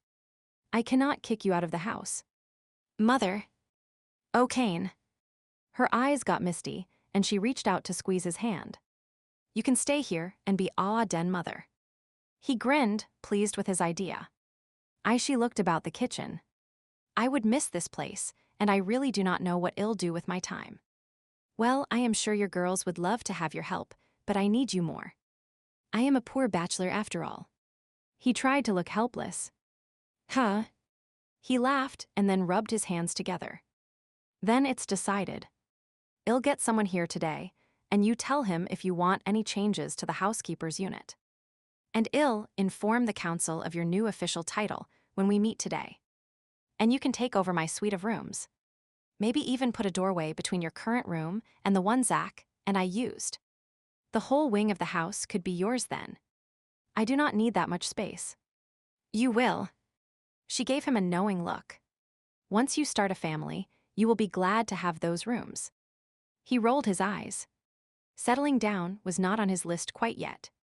Getting settled into his role, as alpha would consume most of his time and energy for the foreseeable future. Starting a family was not even on the horizon. His meeting with the elders did not go quite as planned. Oh, they would have been pleased with Helen's new role. However, there were more pressing matters on their mind. Ryan is out to sabotage the pack. William announced. How so? Kane folded his hands on the table, trying to keep them from tensing. Many of the pack had it in for Ryan, while he still felt a fraternal connection that was hard to deny. Yes, they would fought, but he hoped for a reconciliation at some future date. Since Zach's accident, a lot of things have gone wrong around here. Our electricity was turned off for non-payment 2 weeks ago, even though the bill had been paid, one elder said. And last week the fire marshal was here, wanting to inspect all the buildings because of an anonymous tip, another elder pointed out. William nodded. We have had traps set on the property and hunters spotted on our land. Kane shrugged. Hunters are always a problem. True, William agreed. But a scout reported an oil slick near the mouth of the river yesterday. It's killed off some of the wildlife. He felt himself pale at the news, even as anger coursed through him. Surging to his feet, the sound of his chair being roughly shoved back punctuated his movement. Hands curled at his sides, he glared at the group. Why was not I told of this? We're telling you now. I am the alpha of this pack. He pointed to his chest. The scouts should be reporting to me, or at the very least John. He swept his eyes over the group. How long has this been going on? You were ill the first week, Kane. One of them began to explain. We felt it best no. He brought his fist down on the table. I'll not be finding out news secondhand. The Council of Elders is here to advise me, not to filter the information I do or do not receive. The group seemed taken aback but nodded. I'll check out the site of the spill this afternoon. As for Ryan being responsible, I'll assess the evidence myself before coming to any conclusions. He folded his arms. You are dismissed. He watched as they filed out. William hung back until the others were gone. Yes. He arched a brow at the man. You did well, Kane. Pardon. The Council of Elders contains many wise members, but, like the rest of the pack, they will test your strength in various ways to ensure you are fit. You passed the first hurdle. William gave him a wink before leaving. That was the first hurdle. He rubbed the back of his neck, wondering what was next. That afternoon, he headed out to where the oil spill had been found, hoping it was not too extensive. He had no experience with such an occurrence, but the news reports of other spills he would seen on TV led him to believe it would not be an easy fix. He would have to contact an environmentalist to assess the damage, buy some booms to help contain the oil, perhaps hire wildlife specialists to help rehabilitate any animals that had been affected. It took some time to reach the location, an area where a highway crossed a corner of their property. The distance and rocky terrain meant it was seldom visited, so who knew how long the oil had been there? As he surveyed the area, his brows lowered at the destruction before him. An oil slick covered the water, the iridescent colors slowly spreading outward like a macabre rainbow, eddying around the dead fish that floated on the surface, their silvery white bellies starkly contrasting the evil darkness that killed all it touched. Along the shore, plants were already drooping from the poison, while several dead animals and birds lay covered in the toxic sticky goo.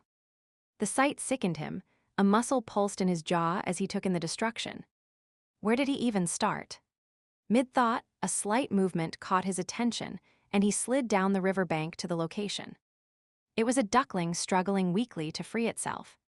Nearby, its siblings were already dead. He bent and picked it up, the tiny body seeming even more fragile in his much larger hand. With the tip of a finger, he tried to gently brush the oil from its bill and soft down. Dark button eyes blinked up at him, its fluttering heartbeat visible against its chest. "Hey there, little guy. Do not worry." He kept his voice soft and hopefully soothing. "I'll take you back to the pack house and get you cleaned up." Even as he spoke, the small creature trembled in his hand and then went completely limp, its head hanging lifelessly to the side. He pressed his lips together. This small soul had been part of his territory, and he would have been too late to save it. Rage filled him as he bent to set the dead animal on the ground, his inner wolf howling at the senseless waste of life. Whoever did this had to pay. A sound caught his attention and he turned, scanning the trees until he located a flash of blonde hair. "Marla." He called out her name. "Kane." She picked her way over to him, stepping over logs and ducking under low-hanging branches. "I am surprised to see you here." I could say the same thing. She dropped her gaze. "I am sorry. I'll leave. I know this is your territory. And yours." But she looked at him, her head tilted to the side, clearly puzzled. "Ryan lost, and naturally I was on his side. This will always be your pack, Marla, as long as you want it to be." He folded his arms and quirked his brow. "I am surprised you are not with Ryan, though." "Oh." She looked away. "When he lost, he said he was going to leave the area. I was going to go with him, but he's been acting differently lately. I'm sort of scared of him." "Scared?" She twisted her fingers. "Ryan's been talking crazy, more quick-tempered than usual." She paused and took a deep breath. "I broke up with him, said I did not want to leave. He stormed out, and I have not seen him since." He nodded. Yeah, Ryan would not take that well. After losing the challenge, having his girlfriend dump him would really tip the balance. "This is a mess." Marla looked at the oily mess and wrinkled her nose. "We just discovered it. I have no idea how long it's been here, since no one hardly ever visits this area." He frowned. "Which makes me wonder why you are here. You are not a nature lover." "Well," she began slowly, seeming to consider her words carefully. "As I said, I broke up with Ryan and he left, but I think he's still in the area.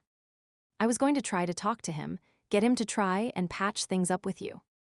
I know how close you were, and this rift must be so hard for you." She reached out and touched his hand gently. He nodded, acknowledging her gesture despite his wolf muttering darkly. The animal had been more on edge since becoming alpha. It would take it time to settle into the new role. And it probably associated Marla with Ryan. His wolf was not quick to forgive. They would have to have a long talk about that once there was some spare time. She shrugged.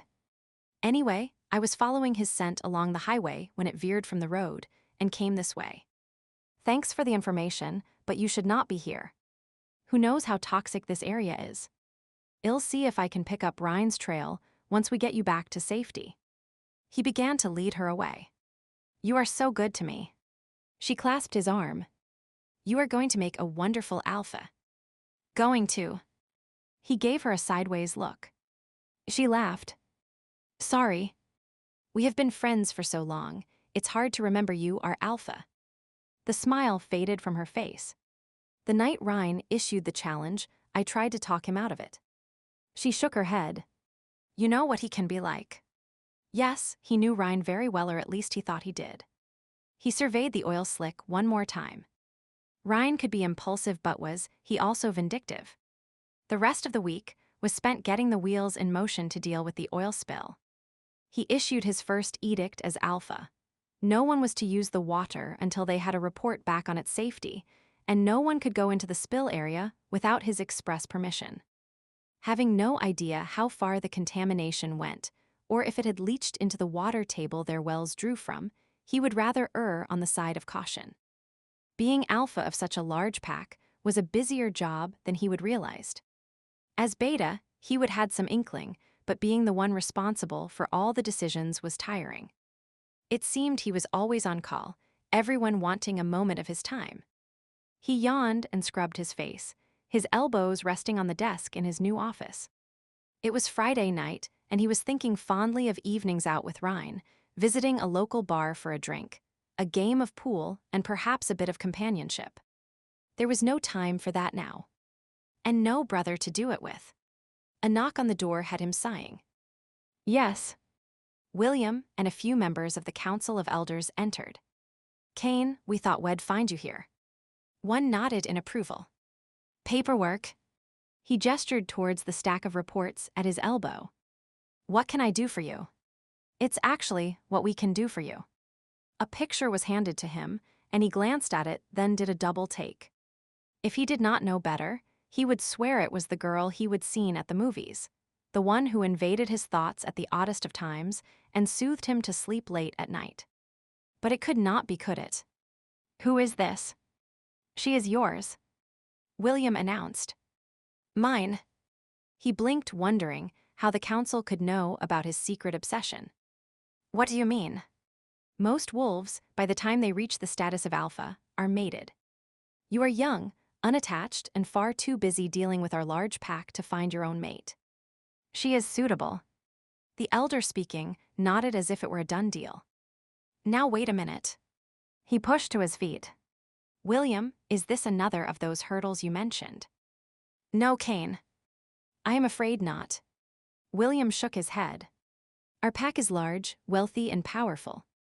You will soon be a target for every pack that wants to make a favorable alliance. They will find any excuse they can to parade their females in front of you. We're trying to be proactive, another explained.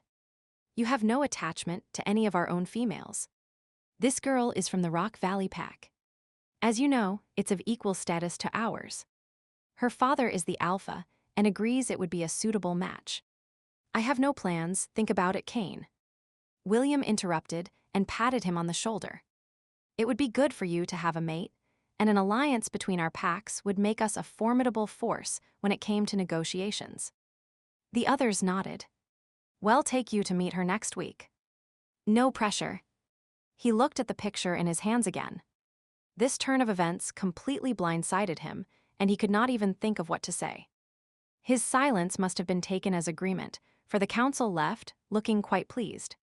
Once the room was empty, he dropped the picture onto his desk and began to pace. Yeah, just what every man wanted, someone picking out a mate for him. He would find his own mate in his own time if he ever had time. His eyes rested on the stack of paperwork just as his phone rang. With a sigh, he answered the call, listening politely as a pack member expressed concerns about some minor issue. Half an hour later, he hung up and sat down to begin the paperwork he would yet to complete. The picture of the girl was sitting on his desk, and he picked it up. She really was lovely, and if she was from the neighboring pack, she could very well be the girl he would seen at the theater. He flipped the photo over. Her name was on the back, as well as a few other bits of information. Elise Robinson, 18 years old. Youngest daughter of the Alpha. He shook his head.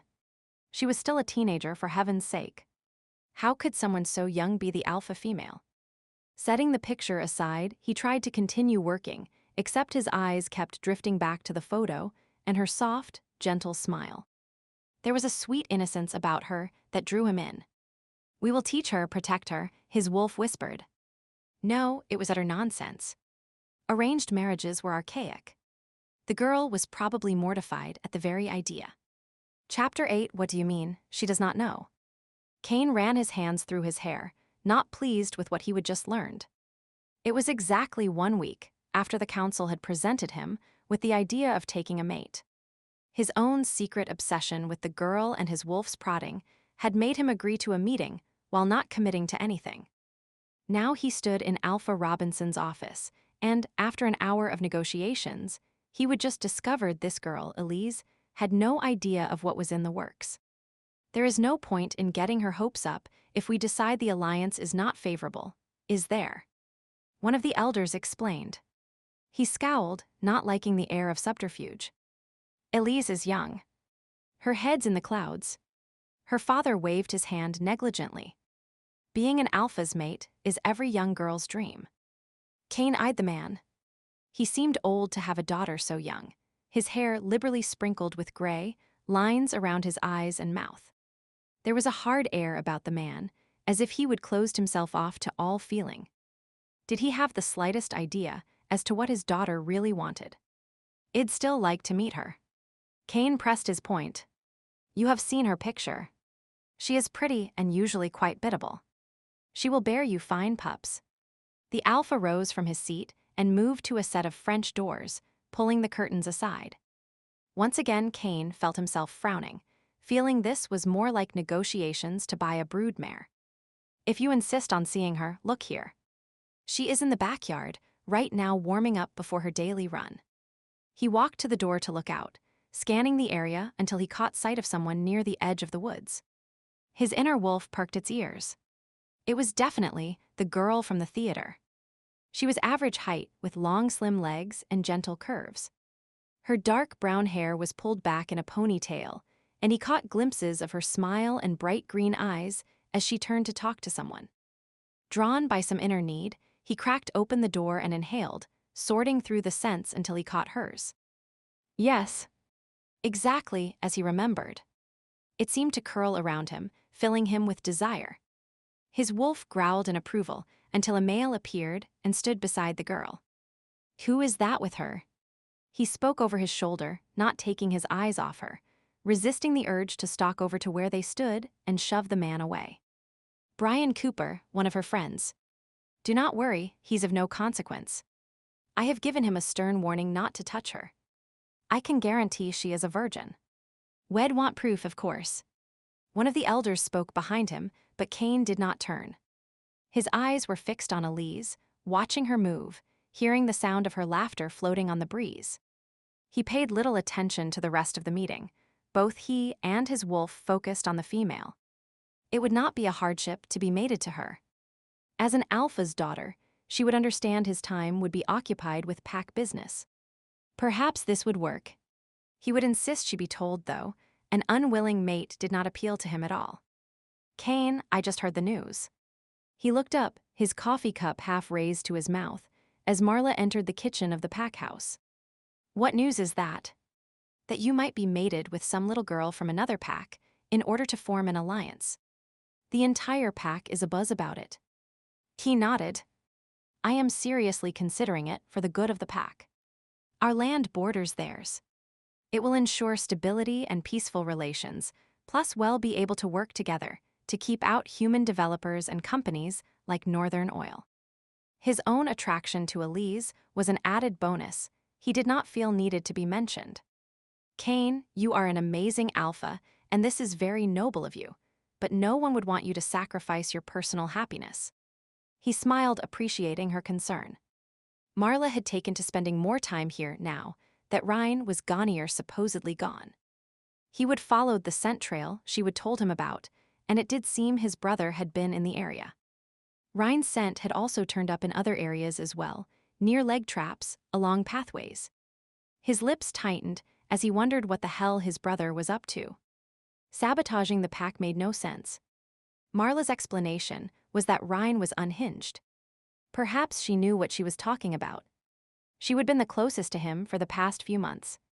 He remembered Ryan's smug grin when he would share the news of the relationship Northern Oil sent us another request. Zach handed copies of the letter to both him and Ryan. They were having their weekly meeting, going over patrol schedules and discussing various issues that members had presented to them. We're not allowing them access to our land, are we?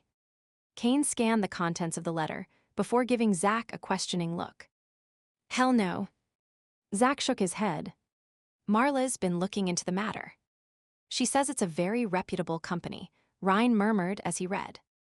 Marla. Zach arched a brow. You have been spending a lot of time with her. Ryan tossed the letter on the desk and grinned. Yep. We might as well rent out your room, Kane teased his brother. You never use it. Marla keeps me busy. Ryan leaned back in his chair. I might make our relationship permanent. What? He did not even try to hide his surprise. He would dated Marla himself a few times and knew the woman could be a handful. Truth be told, he felt responsible for her and often viewed himself in the role of big brother. When she would moved on to Ryan, it had been strange to be relieved of the duty, even though he would try to keep their relationship on a just friends level.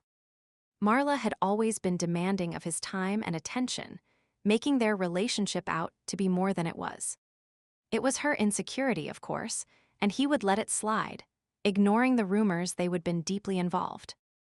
Jealous bro. Ryan gave him an assessing look. No. He replied flatly. We had this conversation when you started dating her, remember? Yeah, I said it was for your own good. She had you wrapped around her little finger. And I told you she is a friend, and I feel a sense of responsibility towards her, but that is it. You are welcome to her.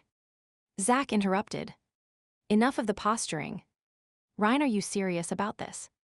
Marla and I are a good fit. She supports my photography, helps me arrange showings.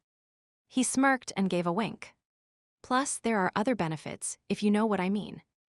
Zach leaned forward, hands clasped on top of the desk. Think this through, Ryan. Marla is a member of our pack, but I know she can be difficult, but I can handle her. Besides, I like a challenge. Ryan rose to his feet. And speaking of Marla, I promised to pick her up at work. Her shift at Bastion's is almost over. Kane. He blinked and realized Marla was speaking. Sorry, Marla, I was just thinking. I am sure you were. You have a lot on your plate right now. And that is another reason you should not rush into this arranged mating. The negotiations with Northern Oil, the lawyers are dealing with that. Our position is no regardless of what they offer. Oh. An odd expression flickered over her face before her features smoothed. Well, then there is Ryan. I have some bad news. Bad news? Well, maybe. I am not sure. She paused, frowning. I do not want to upset you. He barely kept from rolling his eyes, not in the mood for prevarication. Marla, just tell me. She took a deep breath and then began. I was cleaning my apartment, going through the entryway closet and gathering up things Ryan had left behind. Shoved at the very back, I found bolt cutters and a shirt with some kind of goldish stain. I think it's brake fluid. Ryan often worked on his car. I do not, he stopped, suddenly realizing the implications. No. Ryan would not do that. Marla shrugged. I am not saying he's responsible for Zach's accident, but it does seem quite a coincidence. Yes. Yes, it is. His hand tightened on the cup cradled in his hand, until it cracked, coffee spilling out over his fingers and onto the floor. Damn. Kane. Are you okay? Did you cut yourself? Marla hurried after him as he made his way to the sink. He set the cracked remains of the cup in the sink and checked his palm. A faint line of red showed where a shard had punctured the skin. He turned on the tap and ran water over the injury. I am fine. Do not fuss. Marla bit her lip. I am sorry I upset you. You suspect Ryan of something, do not you? He turned off the tap, dried his hand, and inspected the cut again. It was negligible. I have no idea what the hell is going on with Ryan. And Zach's accident is still inexplicable. See? That proves my point. You have to deal with Ryan and all the problems we have been having. You do not have time for a mate, especially one as young and inexperienced as this one is supposed to be. Marla placed her hand on his arm. If anything, you need a woman who can stand by your side, someone strong who understands how the world works. I'll keep that in mind. He grabbed some paper towels intent on cleaning up the spilled coffee. She smiled and then glanced away, a sad expression flickering over her face. He paused, sensing there was something else she wanted to discuss. Is something wrong, Marla? Well, I hate to bother you. I am your alpha. If you have a problem, I am here to help. He held back a sigh. Being alpha required a lot of patience. Thank you, Kane. You are so good to me. She looked up at him, and he was surprised to see a sheen of tears in her eyes. Marla. It's just well, even though Ryan was acting strange, we'd been together for quite a while. We were close and I miss him. She wiped a tear from her cheek. I do not have a lot of friends within the pack, or even in the human world for that matter. When I was with Ryan, I finally felt I belonged, like I had a home, someone who cared. Her voice trailed off, and without thinking, he reached out and hugged her. He knew what it was like to feel you did not belong. I miss Ryan too. She pressed her head to his chest, and he patted her shoulders as she cried. Helen entered the kitchen, looked at him comforting Marla, and made a face. Like many in the pack, Helen had little patience with Marla. Kane, do not you have a meeting to go to? Helen pulled out a frying pan and set it down on the stove with a bang. Marla pulled away and wiped her damp cheeks. I am sorry, Kane. I am keeping you from your work. She smoothed her hands over his chest. And look at your shirt, it's all wrinkled now. If it needs pressing, I can do it, Marla. Helen turned and folded her arms, giving Marla a pointed stare. Of course you can, Helen. You are so good at all those menial little jobs. Marla smiled at the other woman and slowly withdrew her hands, her nails accidentally scraping lightly over his nipples. He cleared his throat and stepped back. Anytime you need to talk, Marla, she can come and see me. Helen interrupted. That is so sweet of you to offer. Marla turned and walked towards the door. But Kane and I have a personal connection. She smiled at him again and then left. What was that about? Helen went to the fridge and began to take items out, setting them on the counter. She was missing Ryan. Bull. She slammed the fridge door shut. Marla is trying to get her claws into you. She sees herself as the next alpha female. He began to clean up the spill he would made. Do not be ridiculous. She was Ryan's girlfriend. Helen snorted. He watched the paper towel as it absorbed the coffee, then cleared his throat. I was wondering what you thought about the idea of me being mated to the girl from the Rock Valley pack. Everyone else has been giving me their opinion. You are one of the few who has not chimed in. And I am not going to. It's your choice. That is not much help. She shrugged. I can give you some things to think about, but I'll not say yes or no to the matter. So what should I be thinking about? He put the wet paper towels in the garbage. I will not ask if you love her, but do you like her? Are you attracted to her? Can you see yourself spending the rest of your life with her? Is there anyone else who interests you? What are the positives for the pack? What are the negatives? Those are all the questions I have already been asking myself. And I can already see that, as alpha, I'll have very little time for myself. There is no one else I am interested in, and I do not have time to go looking for a mate. The union will be good for both packs, providing a strong alliance. Northern Oil has approached the Rock Valley pack as well as ours. We need to preserve our territory at all costs. It sounds to me like you have already made up your mind. He nodded.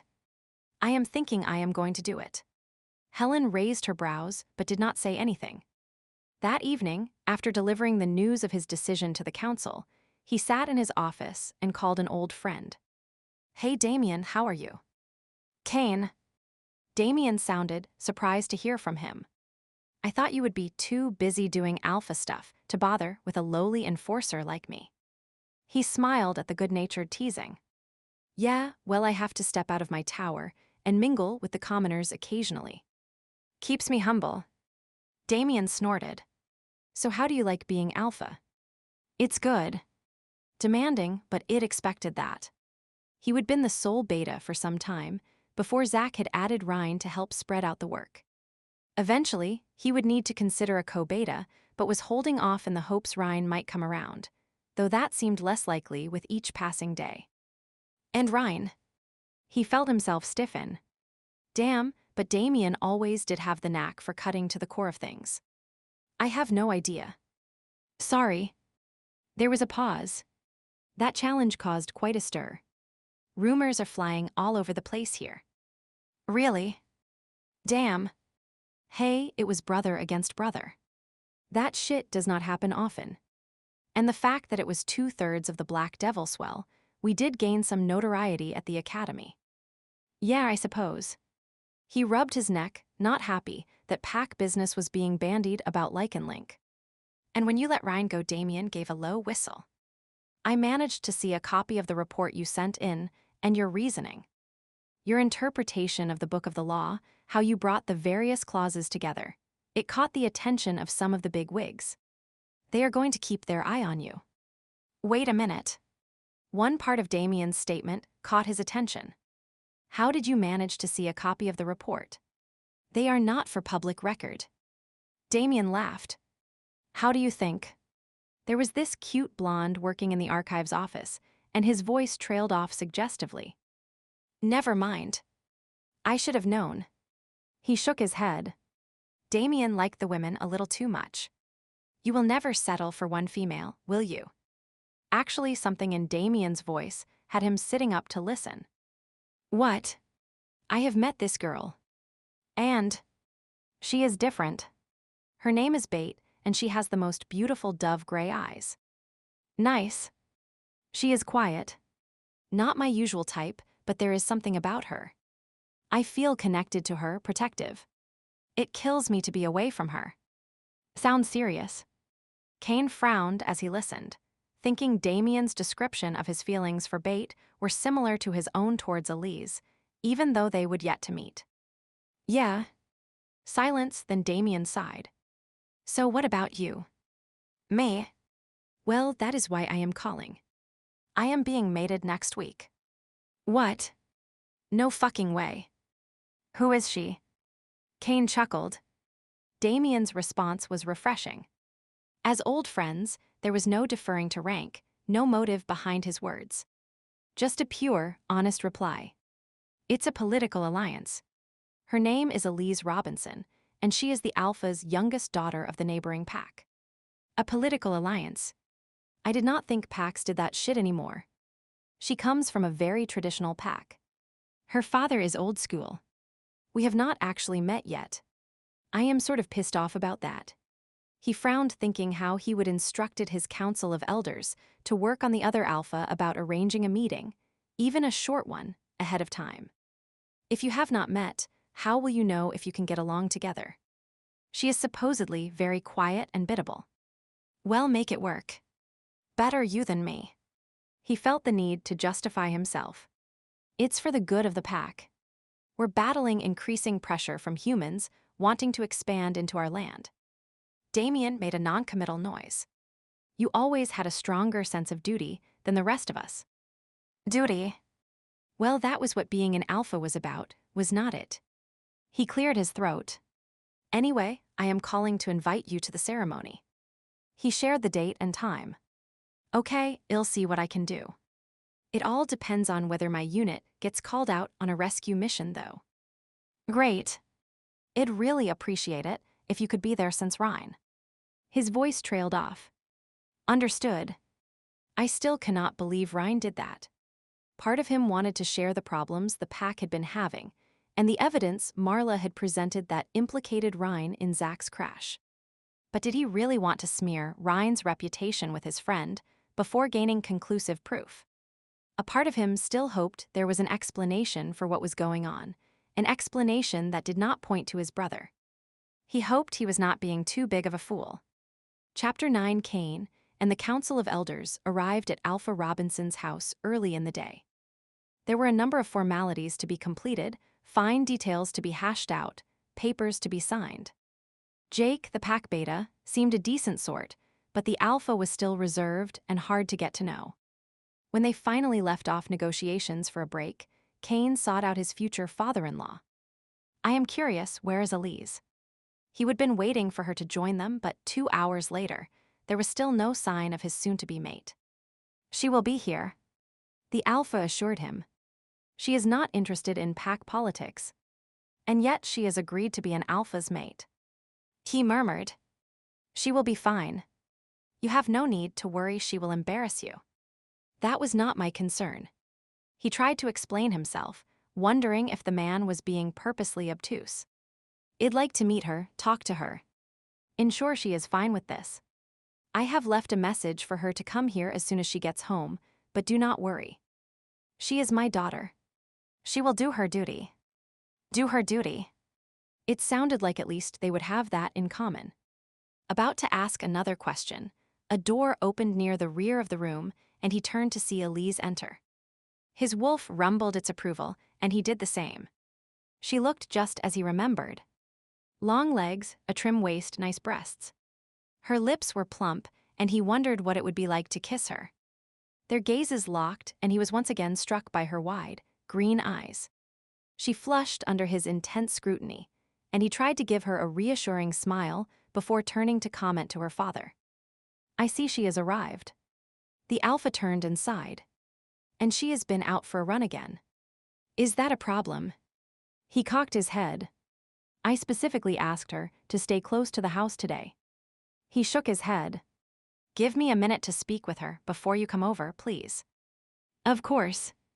I need to speak to your elders again to clarify a point." A few minutes later, he turned to observe the father-daughter dynamics that were occurring across the room. Elise did not look happy, and he suspected she was getting a scolding. The alpha did not seem the kind to take kindly to having his orders ignored. What was being said? He had to actively make himself not tune in to the conversation with his keen Lycan hearing. It was decidedly bad manners to eavesdrop, and Lycans kept their keen senses under control in most circumstances, so those around them had a modicum of privacy. He clasped his hands behind his back and waited. Elise looked his way, her expression less than pleased.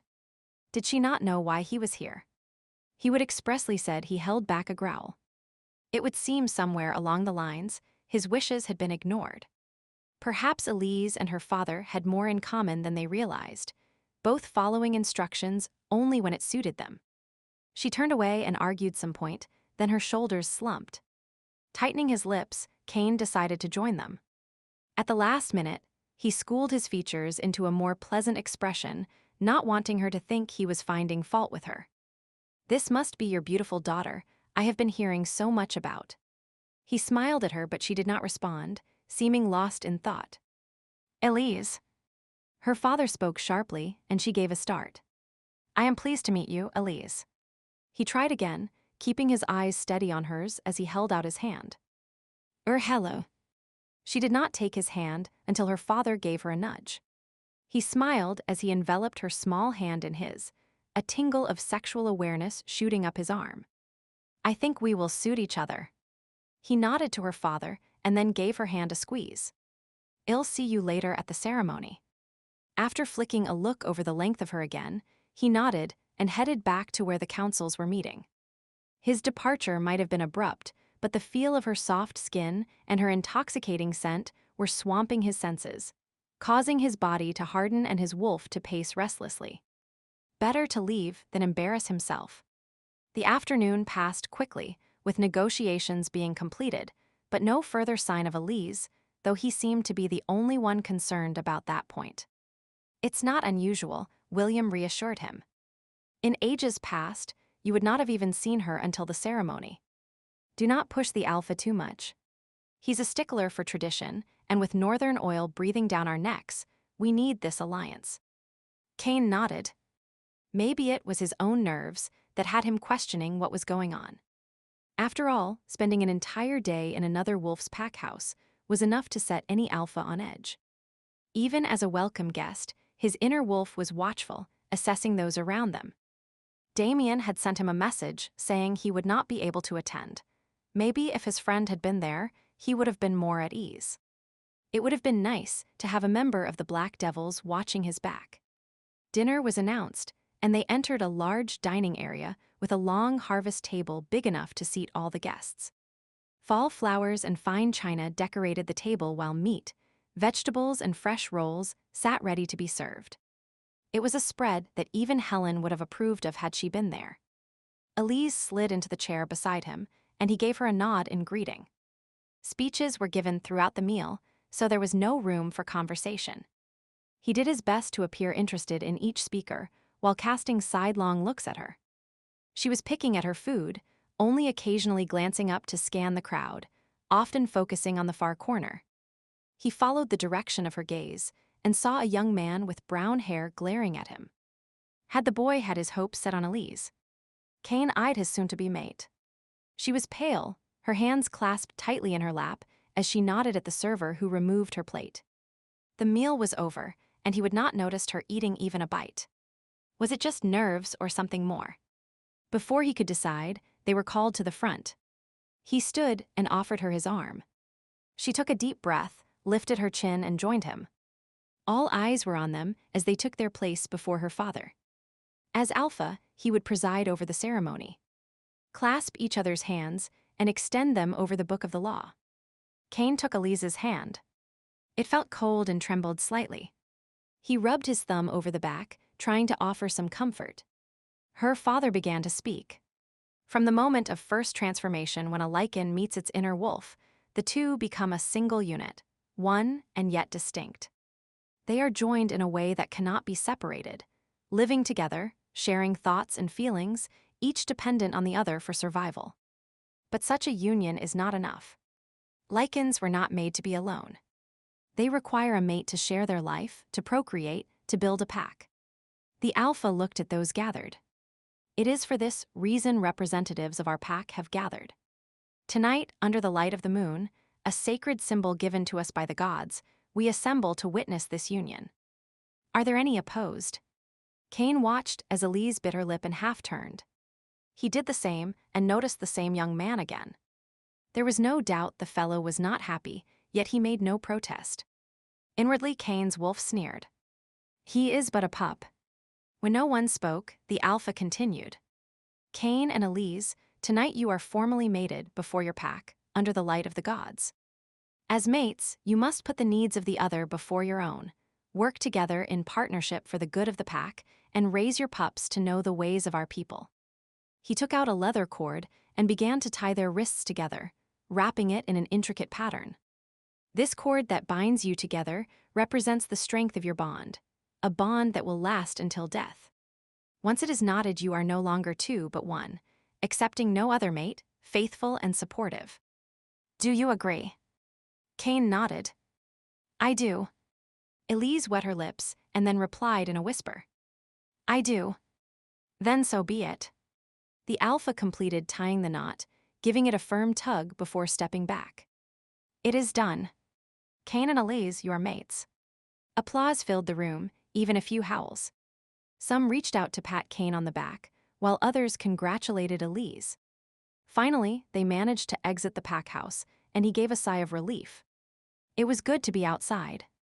The room had been warm, and his wolf had been restless, surrounded by the scents of the other pack. A cabin had been set up for them, so they could consummate their relationship before heading back home tomorrow. He would try to negotiate this out of the agreement, thinking it would be better if they had more time to get to know each other.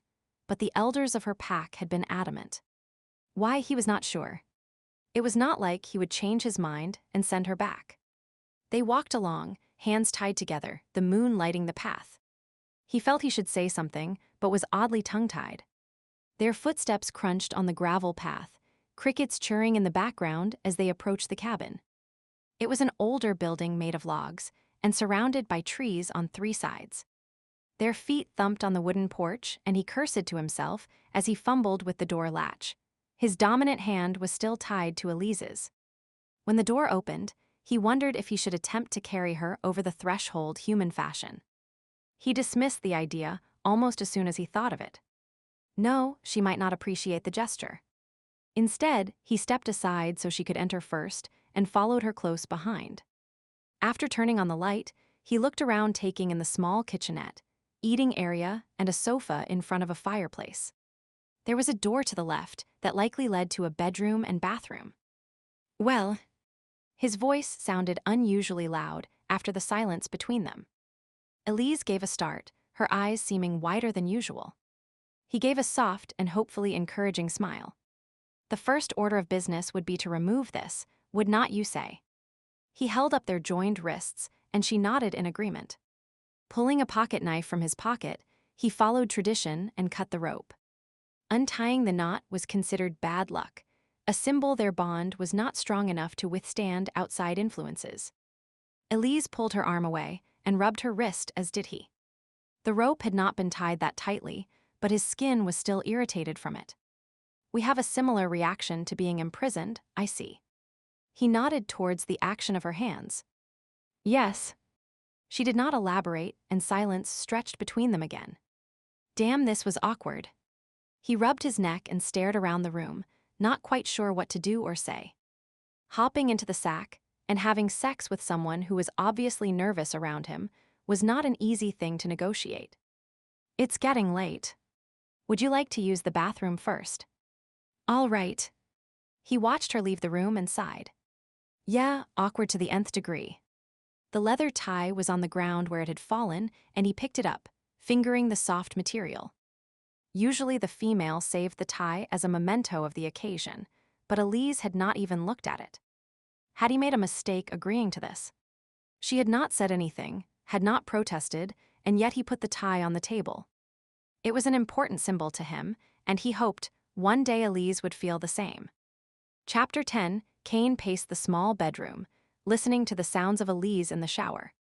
His mental image of her naked, water cascading over her curves, had his body uncomfortably hard, while his inner wolf pushed against the constraints he kept it under. Our mate is nearby. We need to claim her. Soon, he murmured.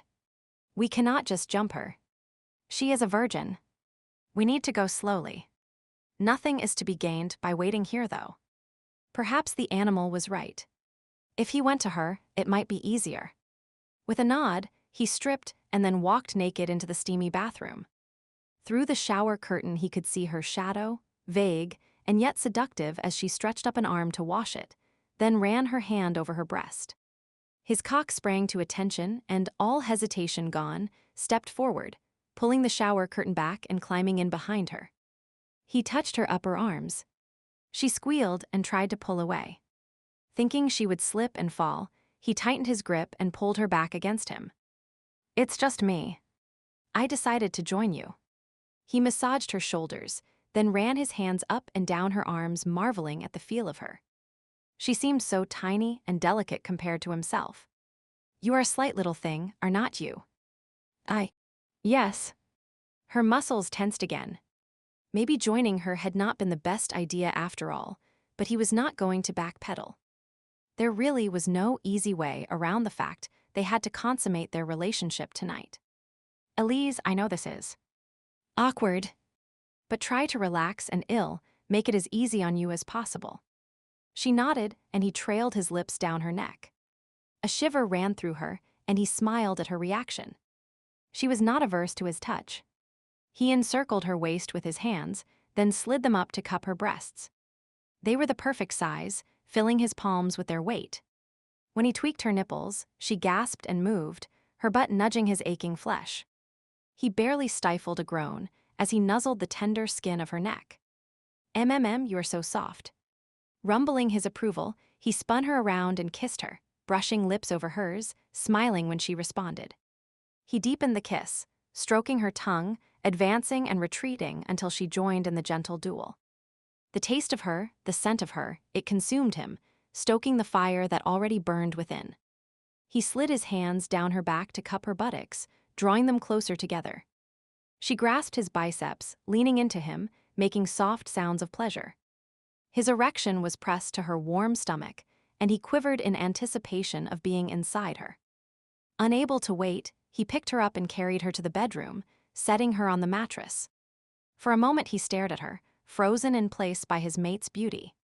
Moonlight streamed in the window and spilled over her, highlighting her curves, making the droplets of water that clung to her glisten like diamonds.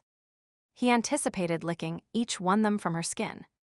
Slowly, he eased down on the bed beside her, stroking her hair from her forehead, trailing his lips down her cheek, her throat, to the hollow at the base, gathering the beads of moisture as he went. She was so sexy, so alluring, he could not get enough of her. With his hands and mouth, he stroked and nipped every inch of her body, exploring her, claiming her as his. When she squirmed restlessly, he grinned knowing she felt the same hot need that he did. He moved lower, nuzzling her belly, massaging her hips, working his way down to the juncture of her thighs where her scent was the strongest. Pushing her thighs apart, he nuzzled her soft curls before tasting her sweet honeyed flavor. When her hips began to move, he tightened his grip, holding her still as he drank his fill. "I can smell your arousal, taste it. It calls to me." He looked up at her, his breathing uneven, his heart pounding. Desire, naked and untamed, clawed at him, the need to mate blurring his thinking, driving out all logic. Never had he felt a need like this. He slid up and kissed her hot and hard. "You are my mate." With his teeth, he grazed the tender skin of her neck, biting down gently, though not actually breaking the surface despite his wolf pushing him to do so. "A blood bond is needed," the wolf insisted. "Then she will be ours, and no one can ever take her." He still had enough of a grip on his sanity to resist. "No, not yet," he told the animal. "When we blood bond it will be because she loves me just as I." He did not finish the sentence, shying away from the word. It was too soon. He could not love her. Not yet. It was desire talking, no more. Instead, he kissed her again, and she melted into it, her hands gripping his shoulders then trailing down to his hips. She moved her foot up and down his leg, soft sounds of surrender coming from her throat. It was his undoing. Working a finger into her slick body, he tested to see if she was ready, preparing her for their union. Her hips moved against his hand, her eyes closed, a look of growing pleasure on her face. He growled in approval and moved over her, placing his hard, aching flesh at her entrance. Her eyes opened, and he held her gaze as he began to ease himself into her. His body trembled as he fought the urge to take her hard and fast. She gasped and dug her nails into his arm. He did not mind the pain, knowing this was not easy for her. He eased out and then in again, each time entering more deeply until he was fully sheathed. Tears trickled from her eyes, and he bent forward licking at them. "It will be fine. The first time can be difficult," he reassured. "You are small compared to me, but in a moment it will be better. Tell me when the pain subsides." He held himself still inside her, the tight hot pleasure of her body almost more than he could bear. When she finally nodded for him to continue, he exhaled and began to move, setting up a rhythm that grew faster and harder until she was writhing beneath him in the throes of orgasm. Only then did he let himself go, pleasure ripping through his body in endless waves until he collapsed on top of her. His mind was a blank, his muscles limp. He drifted, satiated and content. Had there ever been a better feeling than this? Slowly, he became aware of his surroundings, the pounding of his heart, the softness of his mate crushed beneath him. He forced himself to move, rolling off her to stare at the ceiling, his mind still in a sex-filled haze. The room was silent, except for the sound of their labored breathing. A smile curved his lips. He turned his head, planning to say their mating had been the best sex he would ever had, only to have the words freeze on his lips. A tear was trickling down Elise's cheek. The sight was like icy water being thrown on him. The feeling of contentment from moments ago swept away in the wake of concern for his mate. He reached out and caught the droplet with his finger. "I am sorry, Elise." "It does not matter," she answered quietly, still staring at the ceiling. It could not be helped. He wondered what she was referring to. The pain of losing her virginity, or the fact they had not been given the time to get to know each other first. Both had been out of their control. No, it could not, he sighed heavily. He slipped his arm around her waist and drew her closer. She let her cheek rest against his muscular chest. The feel of her nestled to his side had his wolf murmuring its approval. "I wish I could have given you more time to get to know me before we mated, but the elders are awaiting proof of our union." She did not answer, merely nodding. Should he continue the conversation? Press her to speak? Or was it better to remain silent and tackle the topic later? He pressed his lips together, deciding to follow her lead, and returned to staring at the ceiling, one arm over his head, the other wrapped protectively around his new mate. When he woke the next morning, he spent some time watching Elise sleep. She was on her side, one hand tucked under her cheek, her lips slightly parted. There were pink marks on her skin, evidence that they would had sex twice more during the night. He smiled at the memory. Each time had been as good as the first, Elise responding, clinging to him as he drove both of them to exquisite release. If it was not that they had to get on the road soon, he could have stayed in bed all day, taking her over and over. Instead, he rolled out of bed, showered and dressed, then wandered into the kitchenette. Thankfully, someone had thought to stock it with the basics, and he made himself a cup coffee. Their bonding rope was still sitting on the table where he would set it the night before. He turned it over and over in his hand before tucking it away in his duffel bag. When he got home, he would save it in the small wooden box on his dresser where he kept his cufflinks and a watch with a wolf's head embossed on the face. Zach had given him the watch on the night of his first transformation. Up until now, it had been his most treasured possession, marking the day he would met his inner wolf. But now he would met his mate, and the bit of leather would always remind him of the life-changing moment. The only thing that could top this would be the day he and Elise blood bonded. Smiling at that thought, he stepped outside and leaned on the railing. Dawn was just breaking, the best time of the day in his opinion. Birds chirping, the sun's rays spilling across the sky, the ground damp from dew and the air still heavy and scent-laden. It was not his territory, though, and the sight did not fill him with the usual feeling of peace and purpose. He would be glad to get on the road and back to his home. The sound of the shower alerted him to the fact that Elise was awake, and he hurried inside to strip the bed, sensing she would be embarrassed if she was present when the blood-stained sheets were handed over to the elders. It was a ridiculous custom, and one he would never put a member of his pack through. A phone call had someone quickly arriving, so the matter was dealt with before she emerged. He remade the bed and prepared breakfast, then went to greet her. "Good morning, Elise. I heard you in the shower, so I made some breakfast for us." Briefly, she made eye contact with him, her cheeks flushed as she glanced towards the bed. She must have noticed the fresh sheets. "Yes, the council has been here to check on our union." He kept his voice matter of fact, hoping to ease her obvious discomfort. Ushering her into the kitchen, he continued, "I was not sure what you like to eat first thing, but this is what I can cook. I hope it's suitable." He would set the table and prepared bacon and eggs, juice and toast. "You cooked this?" Her expression had him chuckling as he helped her with her chair. "Yes. I am capable of fending for myself, you know. And I cannot have my mate undernourished. We used up a lot of energy last night."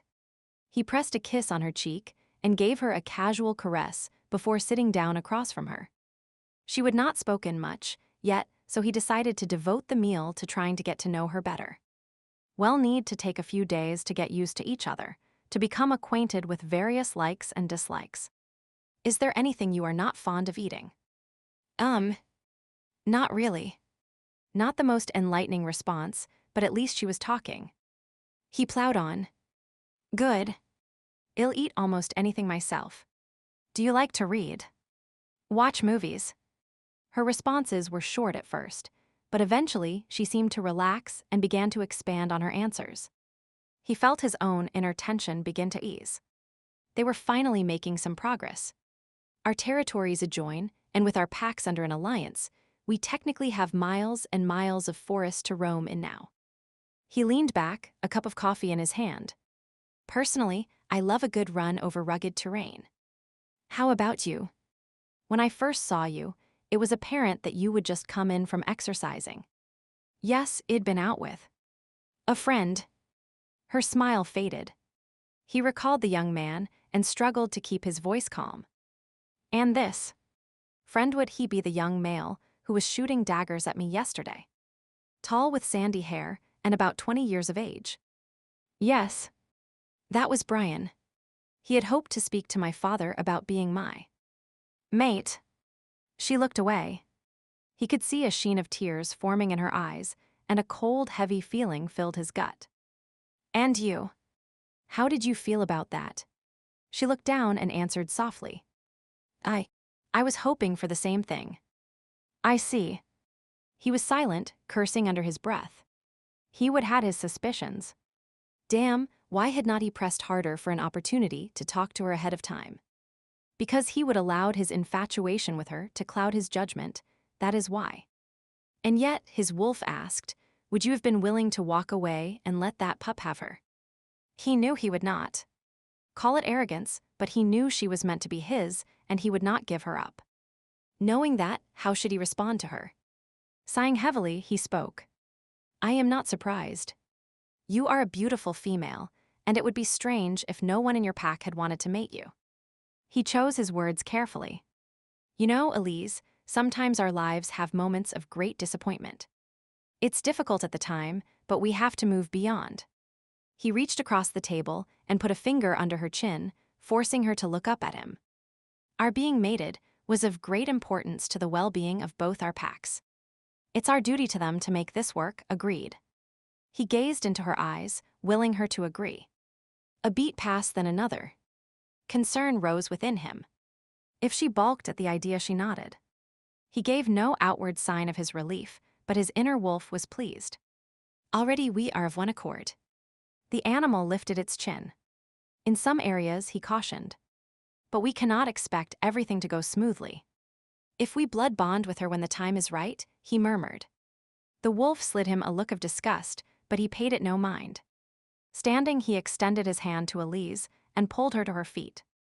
Thank you. He kissed her forehead and then tucked a loose strand of hair behind her ear. She was so beautiful, his mate, it was all he could do to step away.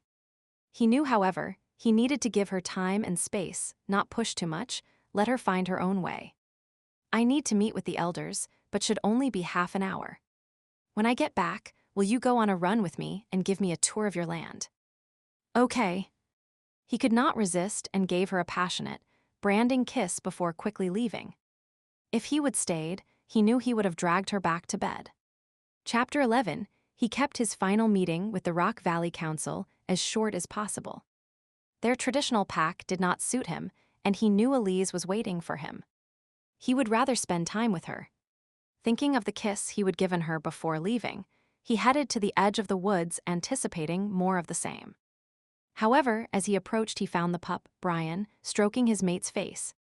If he would been less civilized, he would have shifted and grabbed the boy by the scruff of the neck and killed him for daring to touch her. He paused a few feet away, fighting for control. They were so intent on their conversation, they had not even noticed him. It was another indication the pup was inferior. A male worthy of Elise would be aware of his surroundings, ready to protect her at a moment's notice. Purposely, he stepped on a twig, causing it to snap. The sound made them both give a start of surprise, and the pup jumped away from Elise, a sure sign of guilt. Elise, I am glad you found a way to keep yourself occupied while I was finishing off pack business. He did not try to hide the angry growl in his voice. I was just talking to Brian, she stammered, stepping back. So I see. Kane shot her a brief glance and then focused his attention on the interloper. This is the friend you spoke of this morning. Yes, this is Brian. We have been friends since we were pups. I am glad you had someone to keep you company while you were waiting. However, he narrowed his eyes. It would do your friend well to remember that you are now my mate and off limits to all others. Elise tried to defend her actions. We were just talking, nothing else. I do not appreciate other males standing quite so close when talking to my mate. The words rumbled from his throat, and Brian retreated. Kane curled his lips at the show of subservience. Elise, it'd better go. I'll see you around. Brian gave Elise another look, then turned and left, his inner wolf no doubt telling him retreat was advisable. Yes, I'll see you around. Elise responded softly. Once he was gone, she turned, brows lowered, fists clenched. You did not need to chase him off like that. I did not chase him off. I merely let him know that you are my mate now, and a proper distance needs to be maintained. I know what he was just doing, he interrupted. I could sense his desire for you, and I do not share my mate with anyone. We are bonded, and you are mine. No other male is allowed to sniff around you. Sniff around me. Her eyes opened wide, her mouth in a perfect outraged O. Yes. Your next heat cycle is coming in about a month, is not it? Last night, I could already sense the growing pheromone levels in you.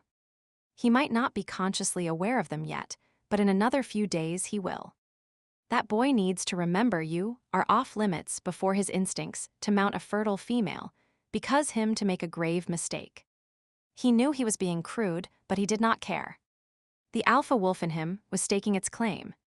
Elise huffed, folding her arms. Kane, Elise, this conversation is over. You are my mate. Brian will stay away. End of topic. Now, are we going for a run or not? She pursed her lips, and he would not have been surprised if she declined. When she gave a nod and shifted forms, he was pleased she was not going to draw out the fight. Some things he was willing to compromise on, but not this. He shifted to his wolf form and followed, content to let her take the lead. There were times to push and times to sit back and wait. This was one of the latter. Plus, it was interesting to see how she and her wolf worked together. His mate was fast, leaping over logs, skirting around trunks, quickly adjusting her path and pace to suit the terrain. At some point, she began to increase her pace, and he sensed she was testing him.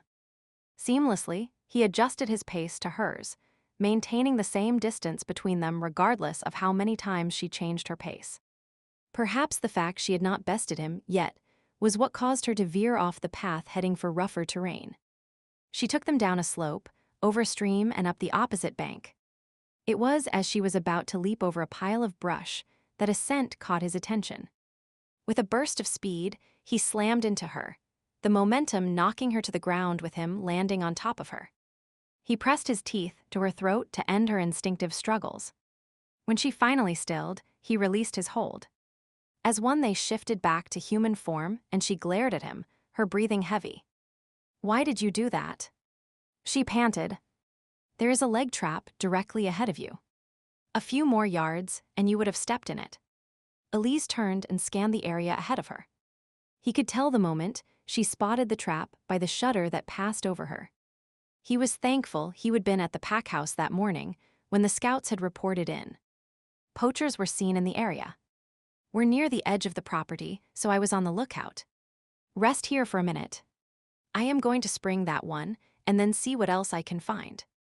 I am coming with you. She stood, and he was pleased. She was not the kind to cower at the first sign of problems.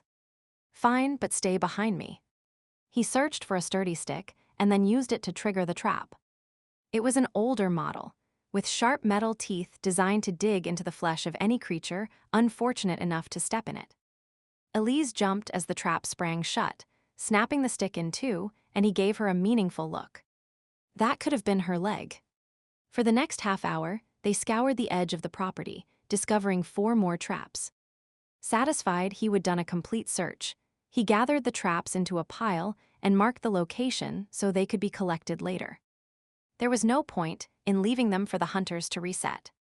We'll report this to your father when we return, and he can send another set of scouts out to check further afield. Thank you. Elise touched his arm. For what? For stopping me. I could have snapped a bone if I'd stepped in one of those. I am your alpha now. It's my job to watch out for everyone in the pack, but especially you. As my mate, you are the most important member to me. He stared at her intently, and she flushed. Yes, but I should have been watching more carefully where I was going. I know these woods. I was not paying attention. What were you thinking about instead? She hesitated before answering. You, or to be more precise, I guess I was testing you to see if you would keep up. He grinned and drew her close for a quick kiss.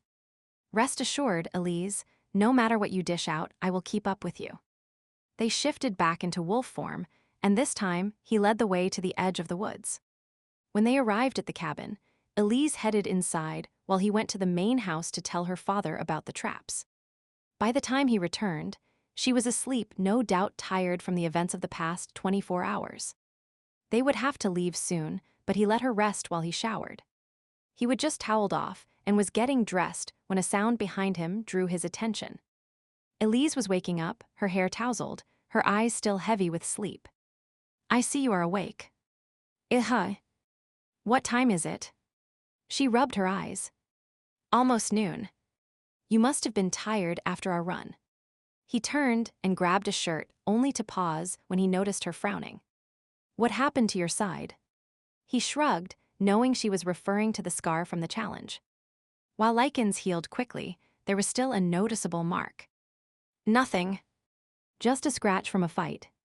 "That is more than a scratch." "Who was the fight with?" She pressed for more information, much to his annoyance. "Another werewolf named Rhine." He gave the minimal amount of information, hoping she would let the matter go. Luck was not on his side. She dug deeper, obviously wanting details. "Why were you fighting? You are not going to leave this alone, are you?" He finished dressing and then turned to face her, arms folded. "No. I have an inquiring mind." For a moment, he considered not telling her, but she would find out sooner or later. It was better she heard the news from him, rather than garnering bits and pieces from blown-out-of-proportion gossip. He walked to the window and stared outside while speaking, trying to keep the recount factual and unemotional, even though the memory still cut deep. "As you know, I am the new alpha of my pack. Our previous leader, Zach, was killed in an accident. Ryan and I were both betas. Some of the pack favored me as the new alpha, and others wanted Ryan. So it went to a pack vote. Usually that is what would have happened, but Ryan pulled out the old rules and declared a challenge." "A challenge? That is not done anymore. It's ridiculous. We have evolved beyond that." Elise shuddered, and he understood her reaction. "I agree, but he was still within his rights." "So, what happened?" "We fought. I won." His fists clenched as he recalled the experience. "Did you kill him?" He could tell she was appalled at the idea and was pleased he could ease her fears. "No. It was a long, drawn-out fight, and both of us were pretty beaten up by the time it was over. He made an impulsive move. I pinned him down and could have crushed his windpipe, but instead let him go." "And where is he now? Did he stay in the pack?" He shook his head. "Ryan chose to leave. I told him he could stay, we'd been packmates for years, but he said he was not going to grovel in front of me.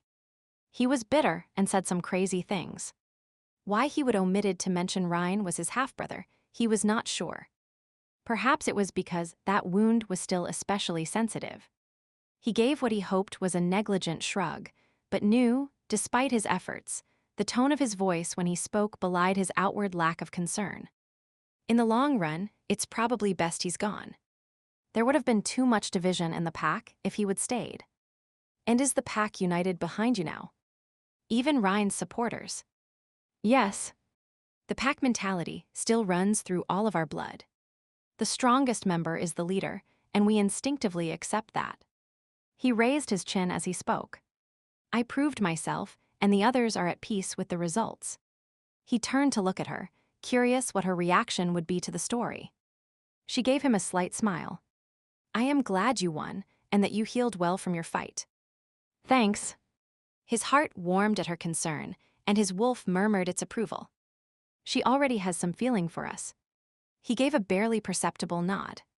Her reaction had mattered to him more than he thought it would. However, it was not a topic he wanted to dwell on.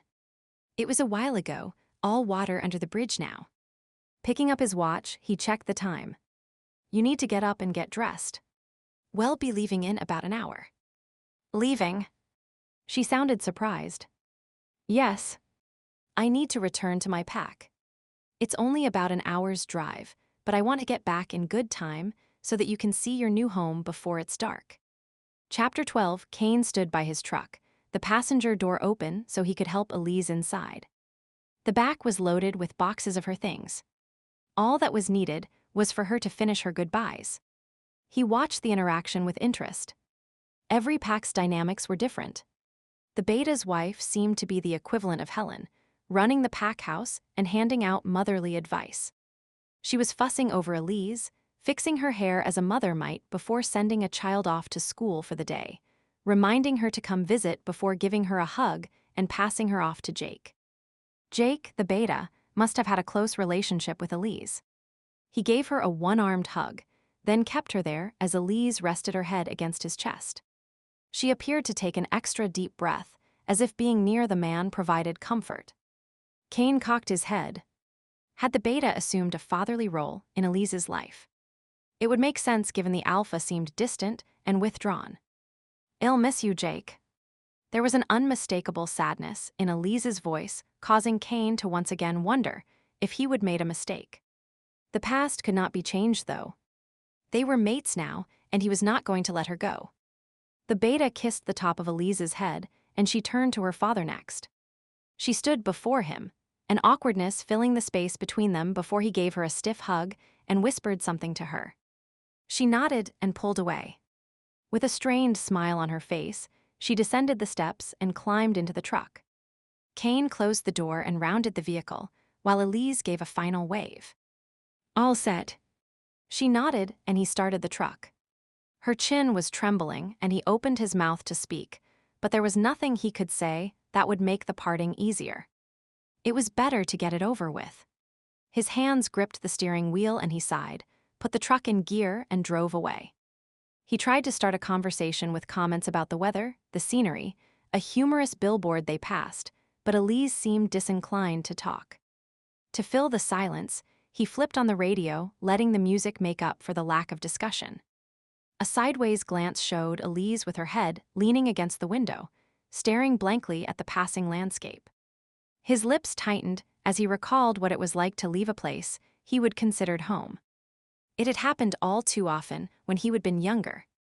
His father had been a throwback, a rogue who could never settle down or integrate into a pack. They had been constantly on the move for one reason or another. Either they would be kicked out because his father's volatile temper had offended someone, or the man would decide it was time for a new adventure. Whatever the case, his own young heart would ache as they drove away. That feeling would be what Elise was experiencing, and now he was the because. Silently, he vowed he would make it up to her, teach her to love her new home, assure her he would always be there for her and she would never have to leave again. He would not be the kind of mate his father had been. Eventually, Elise came out of her reverie and sat up straighter beside him. "How large is your pack?" He smiled, pleased she was willing to talk. The tension in his muscles eased. "About the same size as the one you grew up in.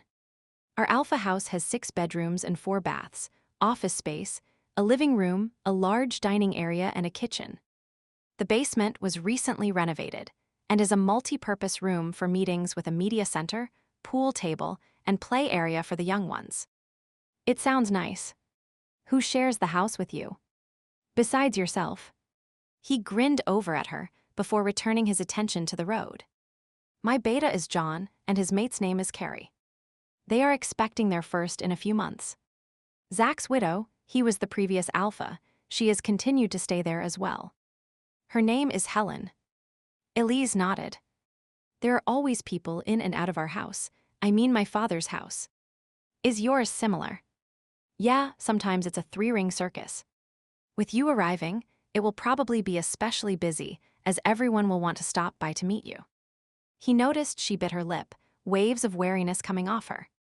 He reached over and clasped her knee. "It will be fine. We're not as traditional as your old pack. They are a friendly bunch and will be happy to meet you." He continued to offer explanations, mentioning various pack members and their roles. "Do not worry, I know all this information is going over your head, but at least you will have heard some of the names when you meet face to face." "Thanks. I think you will like the territory. It's heavily wooded with streams that feed a small lake. We even have a waterfall due to glacier-cut ravines. It's one of the largest on the west coast." He could not help the pride that crept into his voice as he spoke. "I have heard your pack has a lot of influence." "Our pack, Elise." He corrected. "You are alpha female now." He noted the news had her clenching her hands in her lap. You will do fine in the role. Your father was alpha. Right. She looked down at her hands. Confession time. I never had much to do with the running of the pack or the politics involved. I was the baby of the family. She shrugged and made a face. It never interested me that much. Sometimes I helped with filing, but that is about it. I did not agree to be mated with you because I needed a secretary.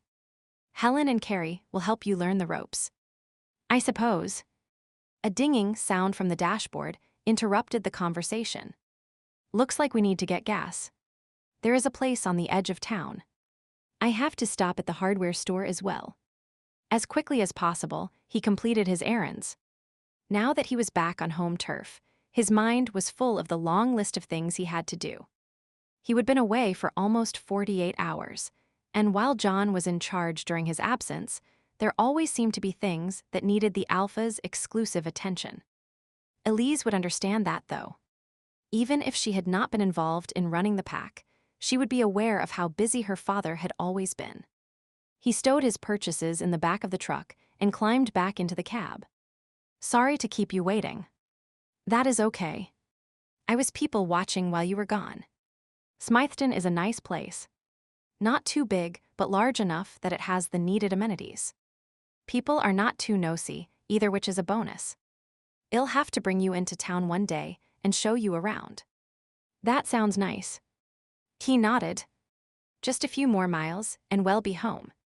The news had Elise looking tense again, and he gave her knee a reassuring pat once more before putting both hands back on the steering wheel. They were on the part of the road where Zach had his accident, the memory of the crash making him more cautious. It was still hard to believe Zach was gone, and that it was because someone had tampered with his brakes. Trying, once again, to figure out that mystery kept him quiet until they pulled up in front of the house. As he brought the truck to a stop, the front door of the sprawling house opened, and several people came out to greet them. Welcome home, Kane. Congratulations on being mated. We missed you. The friendly comments swirled around him, and it took him some time to make his way around to Elise's side of the truck. By the time he got there, she was already out and waiting for him. He wrapped his arm around her shoulders. Everyone, this is Elise, my mate. His announcement drew everyone's attention, and they took a moment to size her up, nodding in approval. Carrie stepped forward first, a hand on her rounded belly. Hello, Elise. I am Carrie. Welcome to our pack. And I am John, her mate, and Kane's beta. I am pleased to meet you. Elise smiled and shook their hands, and then greeted the others. Pleased with how Elise was already making friends, Kane grabbed 2 of her bags from the vehicle and then gestured with his chin. Come on inside.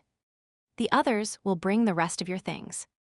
A few of the men immediately headed towards the truck, grabbing the remaining boxes. He nodded in approval at how everyone was pitching in to help Elise feel welcome. He led the way inside, knowing the rest would follow. The familiar scents and sounds of the house washed over him, and he exhaled happily. It was good to be home. Kane. Marla appeared beside him. Yes. He had not noticed her outside greeting Elise, but he must have missed her in the crowd. Kane, I need to talk to you. She placed her hand on his arm. Can it wait? I just got home. He held up the bags he was still holding. Oh. I am sorry. She pressed her lips together and blinked back tears. He sighed and set down Elise's bags. I guess I can spare you a minute. Oh, thank you so much, Kane. Marla placed her hand on his chest. I missed you. Marla, I know you have a mate now. We can still be friends though, right? You know how it is for me. She gave a sad smile.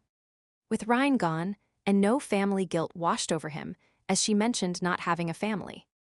He still felt responsible for the death of her father. It had been years ago, and everyone said there would be nothing he could do, but that did little to ease his sense of guilt. He and Dietrich had been out on patrols together, and, being the senior Lycan, Dietrich had taken the lead. For some reason, the man had veered from the usual route into more dangerous territory and lost his footing, tumbling down a ravine and breaking his neck. To this day, Kane wondered if he could have prevented the accident. He realized he had not really been listening to what Marla was saying. And he glanced over Marla's shoulder and noticed Elise was standing near the base of the stairs looking lost. "Elise, wait. It'll just be a minute." Marla tugged at his arm. "But Kane, I need to tell you about Ryan and, yes, I know you miss him." He nodded, impatient to get away. "But there is more. Marla, we'll talk later. Elise is waiting for me. I am sorry. I know I am a bother." She let her hand fall and stared down at the ground. "It'll be fine. Just forget what I said." He sighed. "Marla, you are not a bother. As a member of the pack, you are always welcome to approach me. It's just your timing that is off." She leaned into him. "You are so good to me, Kane." He absent-mindedly gave her a one-armed hug. "Anytime, Marla. I'll hold you to that." She suddenly brightened. "Now go take care of your new little friend. You really should not keep her waiting. She might get bored and go looking elsewhere." With a laugh, she turned and walked away. He frowned, watching her walk away. Why would she make a comment like that? Of course, Elise would not get bored. Giving his head a shake, he made his way to Elise, who was patiently waiting for him. "Sorry about that." Marla needed a bit of reassurance. He took her hand and led her upstairs, guiding her to their suite at the end of a small corridor. "Our rooms are up here. Since the house is usually busy, I have my own little retreat. There is a bedroom, bath, and a sitting room that are strictly off-limits to the rest of the pack. Sometimes, even social animals like wolves need their own space." He offered the explanation with a crooked smile, while opening the door and ushering her inside. "It's very nice." Elise wandered about the room, peering into the closet and then into the sitting room. "Carrie moved some of my stuff over, so there will be room for your things. She will help you unpack or rearrange anything that you want." "Thanks, but I can do it myself. If she is going to whelp soon, I am sure she is tired and does not need the extra work." "That is considerate of you." He guided her to the window to show her the view, thinking it would be a pleasant surprise for her. "See over to the west. That is the direction of your father's land.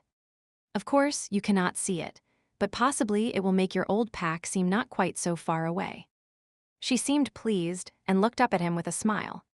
He turned her so she was facing him, and he cupped her face, his thumb stroking her cheek. "I know this has been hard on you, Elise. Leaving behind everything you know on such short notice has to have been a bit overwhelming, but I am proud of how you are handling things. I think I am sort of in shock, maybe."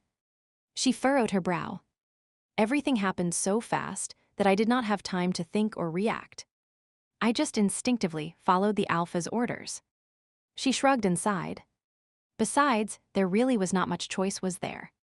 I could fall in with the plan or leave the pack." "You are right. A wolf that refuses to comply with the Alpha does not stay in the pack long, though I doubt your father would have immediately thrown you out. Maybe not right away, but he's rather traditional and expects obedience." Her voice trailed off. "I did get that impression." Silently, he cursed at her father. She would felt forced to accept him as a mate, seeing no other option. He tried to reassure her. "Our relationship has had a bit of an unusual start, but I'll do my best to make you happy." Pausing, he wondered what else he could say or do to make this easier for her. "I need to check in with John to see what has happened while I was away, but after supper, I'll take you for a walk around the immediate grounds. Then, tomorrow morning, we can go for another run. I'd like that. It looks to be a nice territory." Elise twisted around so she could see out the window again. He observed his land with pride. "It's a beautiful place, especially down by the lake. I think you will enjoy it here, but just like at your old home, do not go too close to the edge of the property. We have the same problem with hunters and trappers that your old pack has." She murmured her agreement but pressed her hand against the window pane, a sad look crossing her face. He took her in his arms, running his hands down her back. "It will take some time to adjust, but soon this will feel like home. Do not worry. I'll be here to help you." As he held Elise close, feeling her warmth and breathing in her scent, a sense of contentment settled within him, a new kind of happiness he had not experienced before. It felt right having her here, in his home, in his arms. Who would have thought when he would first caught a glimpse of her months ago, that one day they would end up mates? The hand of fate had definitely been involved. For just a moment, he allowed himself to dream. Everything in his life was finally falling into place. He was an alpha, had a prosperous pack and a large territory. True, there were challenges to face, but he would handle them with his mate at his side. They would blood bond, have pups together, be a real family. The kind of family he never had, one filled with love, trust, and respect. Leaning back, he gazed down into Elise's eyes. She was young, but she would learn. He sensed an inner strength in her. Yes, the mating had been a good choice, and he could not wait for what the future held for them. Epilogue several years later. Kane. Kane. Him. He frowned, tugged from sleep by the sound of Elise calling his name. Yawning, he opened his eyes and blinked at the brightness of the bedside lamp. A quick glance showed it was still dark outside, definitely not time to get up. Is something wrong? Elise was propped up on one elbow, her hand on his chest. That is what I want to know. You were mumbling to yourself, tossing and turning. It woke me up. Sorry. He rubbed his hand over his face. I was dreaming. A good dream or a bad one? She stroked his cheek, concern in her voice. He turned to press his lips to her palm, her touch always affecting him. A bit of both. Oh. Do you want to talk about it, or is it top secret alpha stuff? He chuckled. You know there are no secrets between us. Just checking. She grinned at him. Sneaky wench. He pulled her closer, so she was lying on top of him. Did I mention I love that about you? Not in so many words, but there is definitely evidence to support your statement. She wiggled against his growing erection, and he groaned in appreciation. Keep that up, and we will not be getting back to sleep anytime soon. Well, if you're too tired, her voice trailed off as she began to slide off him, but he held her in place. I am never too tired for my mate. He flipped them over so she was pinned beneath him, and then brushed the hair from her face and stared deeply into her eyes. His love for her grew each day. She completed him, kept him grounded, balanced his sense of duty by reminding him he was more than just an alpha. He was a father, a mate, a lover, a friend. He kissed her softly, tenderly, then with growing passion. The pups. Elise pulled away. He glanced at the door that separated their suite of rooms from their children's. Recently, his son had taken to getting up during the night. Some preventive measures seemed prudent. Just a minute. He left the bed and flicked the lock on the door. Good solution. Elise smiled her approval. I am alpha for a reason. He smirked as he joined her once again. Soon they were lost in the throes of passion, the soft rustling of bedding, murmured words, and stifled cries becoming the soundtrack of their love. Branding kisses and tender touches, gentle nips and masterful strokes. He brought them to trembling need before easing into her, rumbling in pleasure as her warmth encased him. You are so beautiful, Elise. Braced on his arms, he stared down at her, watching as she bit her lip and her eyes lost their focus. And so are you. She arched her back, her nails scoring his skin, marking him with proof of the heights to which only he could bring her.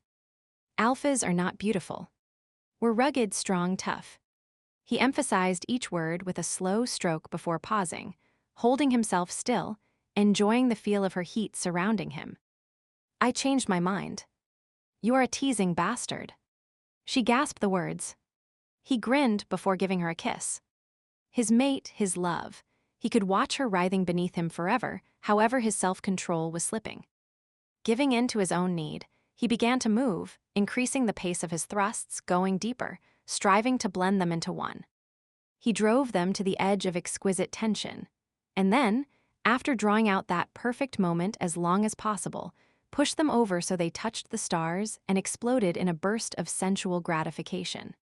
Hearts pounding, sweat sheening their bodies, they drifted in a haze of satisfaction, languidly stroking each other, enjoying the closeness that came after sex.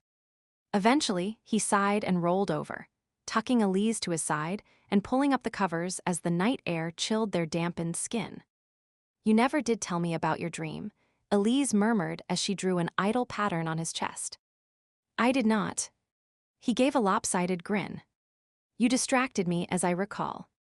It never takes much to distract you." She gave a soft laugh. "But the dream.